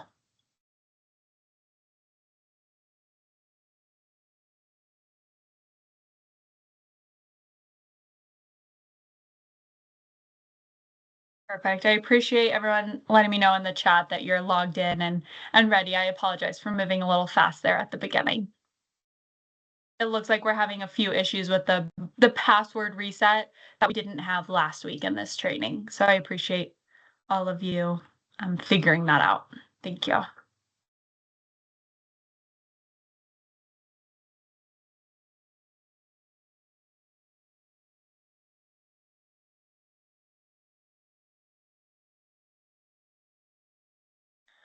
Perfect. Thank you, Nathan, for that information. He said that he just entered the password again in the expired notice and it worked. So that's a great workaround. I apologize that it's showing that expired password. These were all just set for you guys. So thank you all for figuring that out and being flexible. I appreciate it. All right, perfect. Thank you everyone for the feedback in the chat. So let's go ahead. Now that everyone's logged in, let me review. In just a sec, I'm going to tell you your fake student name. You're going to search for them. You're going to add them to your caseload by selecting CM and update caseload. And then you can create an IEP for them or practice any records that would help you the most. This is practice for you. So give me 1 sec while I update. Let me see who's the last ones. Let me update this real quick to include everyone on this list.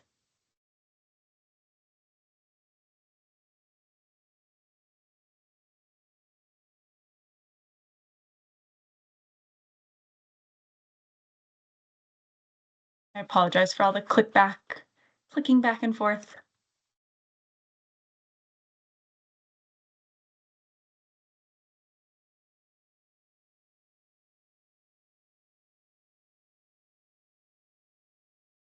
All right, and let me zoom in on this.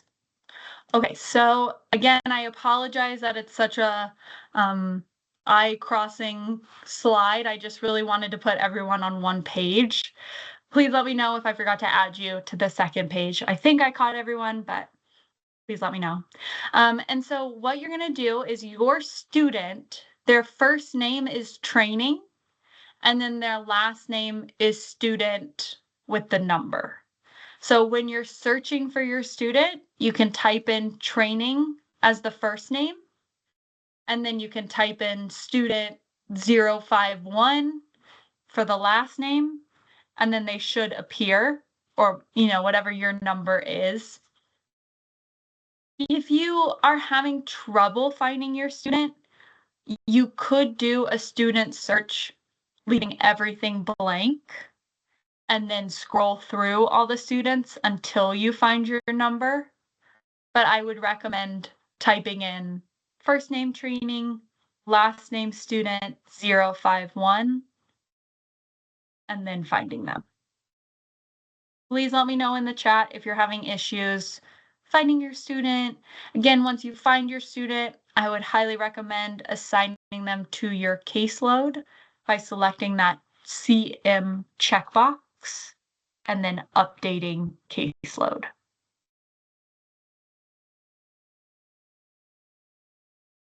Polly, for that error message, are you seeing that?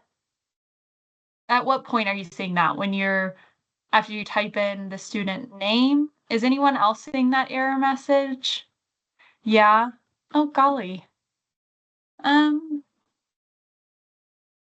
Give me 1 sec. Let me come in here and see what the deal is. I'm not sure what happened between last week and now to cause these errors.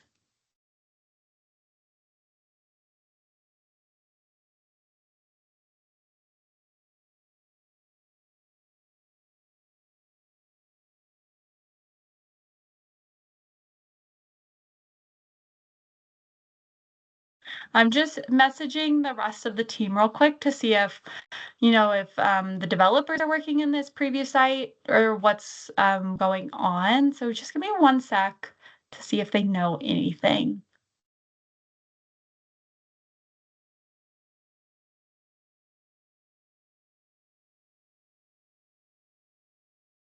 Again, I apologize for this not working right. Okay. Would you all mind refreshing your screen? I was getting that error too, and now it looks like it's loading again. Yeah, I agree. I wonder It should be able to handle 40 people, but it absolutely does look like we crashed the site. Could you all try refreshing your page? Oh, perfect. Caitlin, it looks like refresh worked and now it's working.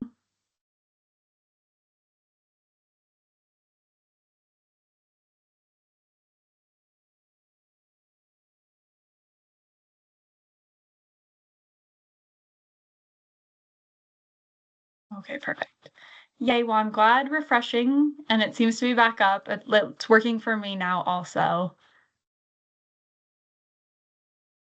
It says your account has been locked. All right, let me check your account settings real quick.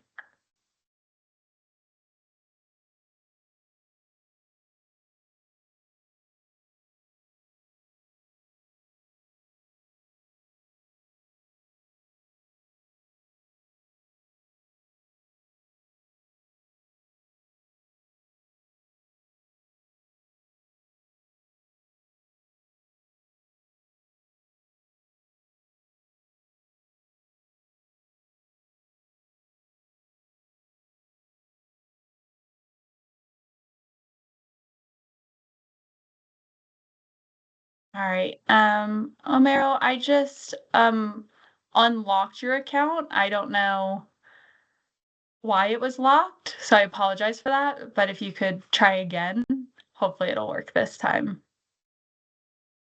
Okay, let's see. Fresh, last night student. All right. Polly, please let me know if you can't find your student again. I refresh and the screen is blank. Okay, so thank you everyone for all the information in the chat. Again, I apologize that this is not working as smoothly as it did last week. It looks like Todd gave really good advice in the chat. They logged out and logged back in, and now it's working. They said that refreshing their screen didn't work. So if refreshing is not working for you, please try log in, log out, or log out, log in, and hopefully it should work. There's the link again if you need it, and I can go back to the login screen if needed.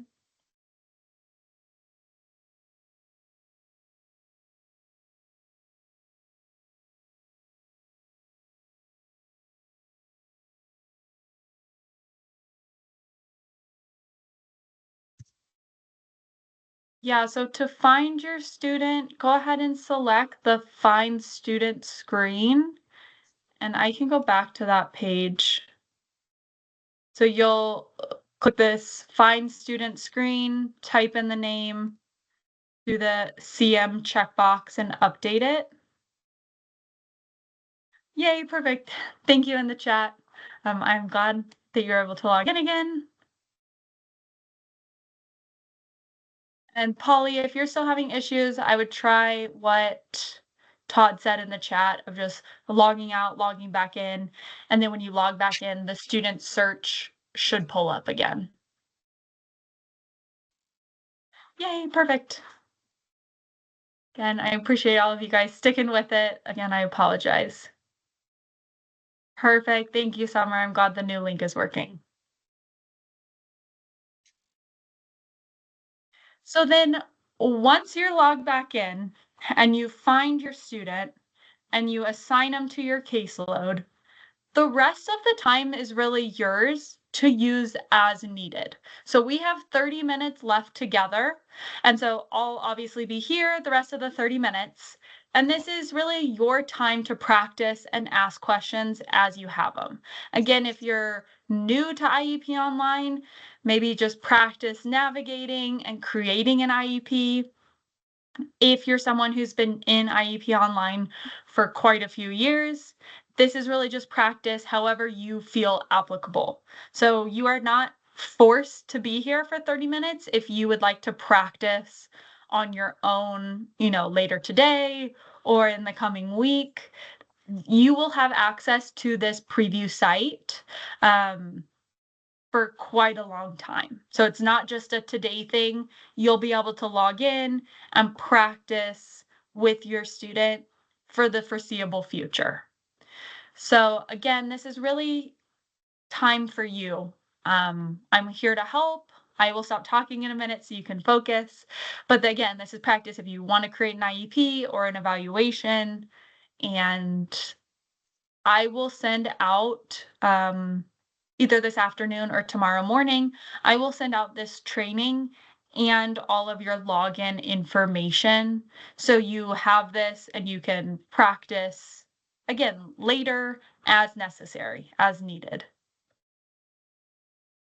Otherwise, I'll stop talking so you can focus. Please let me know if you're having any issues. This is your practice time. I'm going to go ahead and stop the recording in a minute, but we're together for 30 more minutes, so I'm here to help as needed.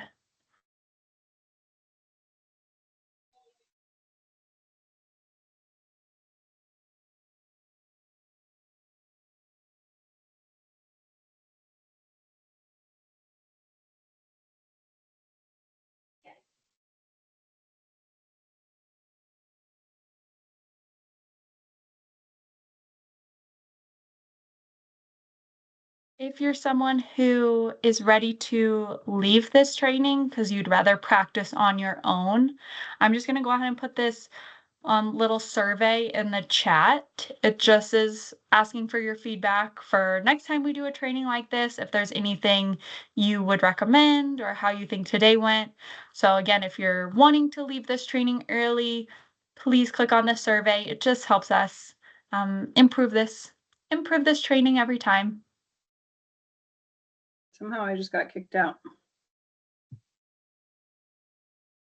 Shoot. All right, just let you back in. Hopefully that solves it.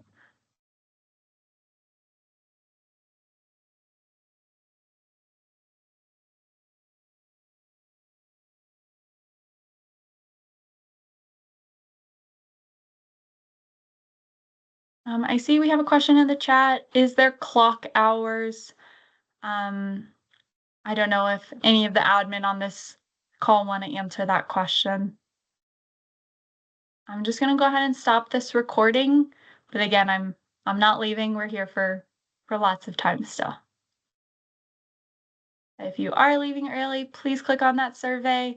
I appreciate everyone coming today.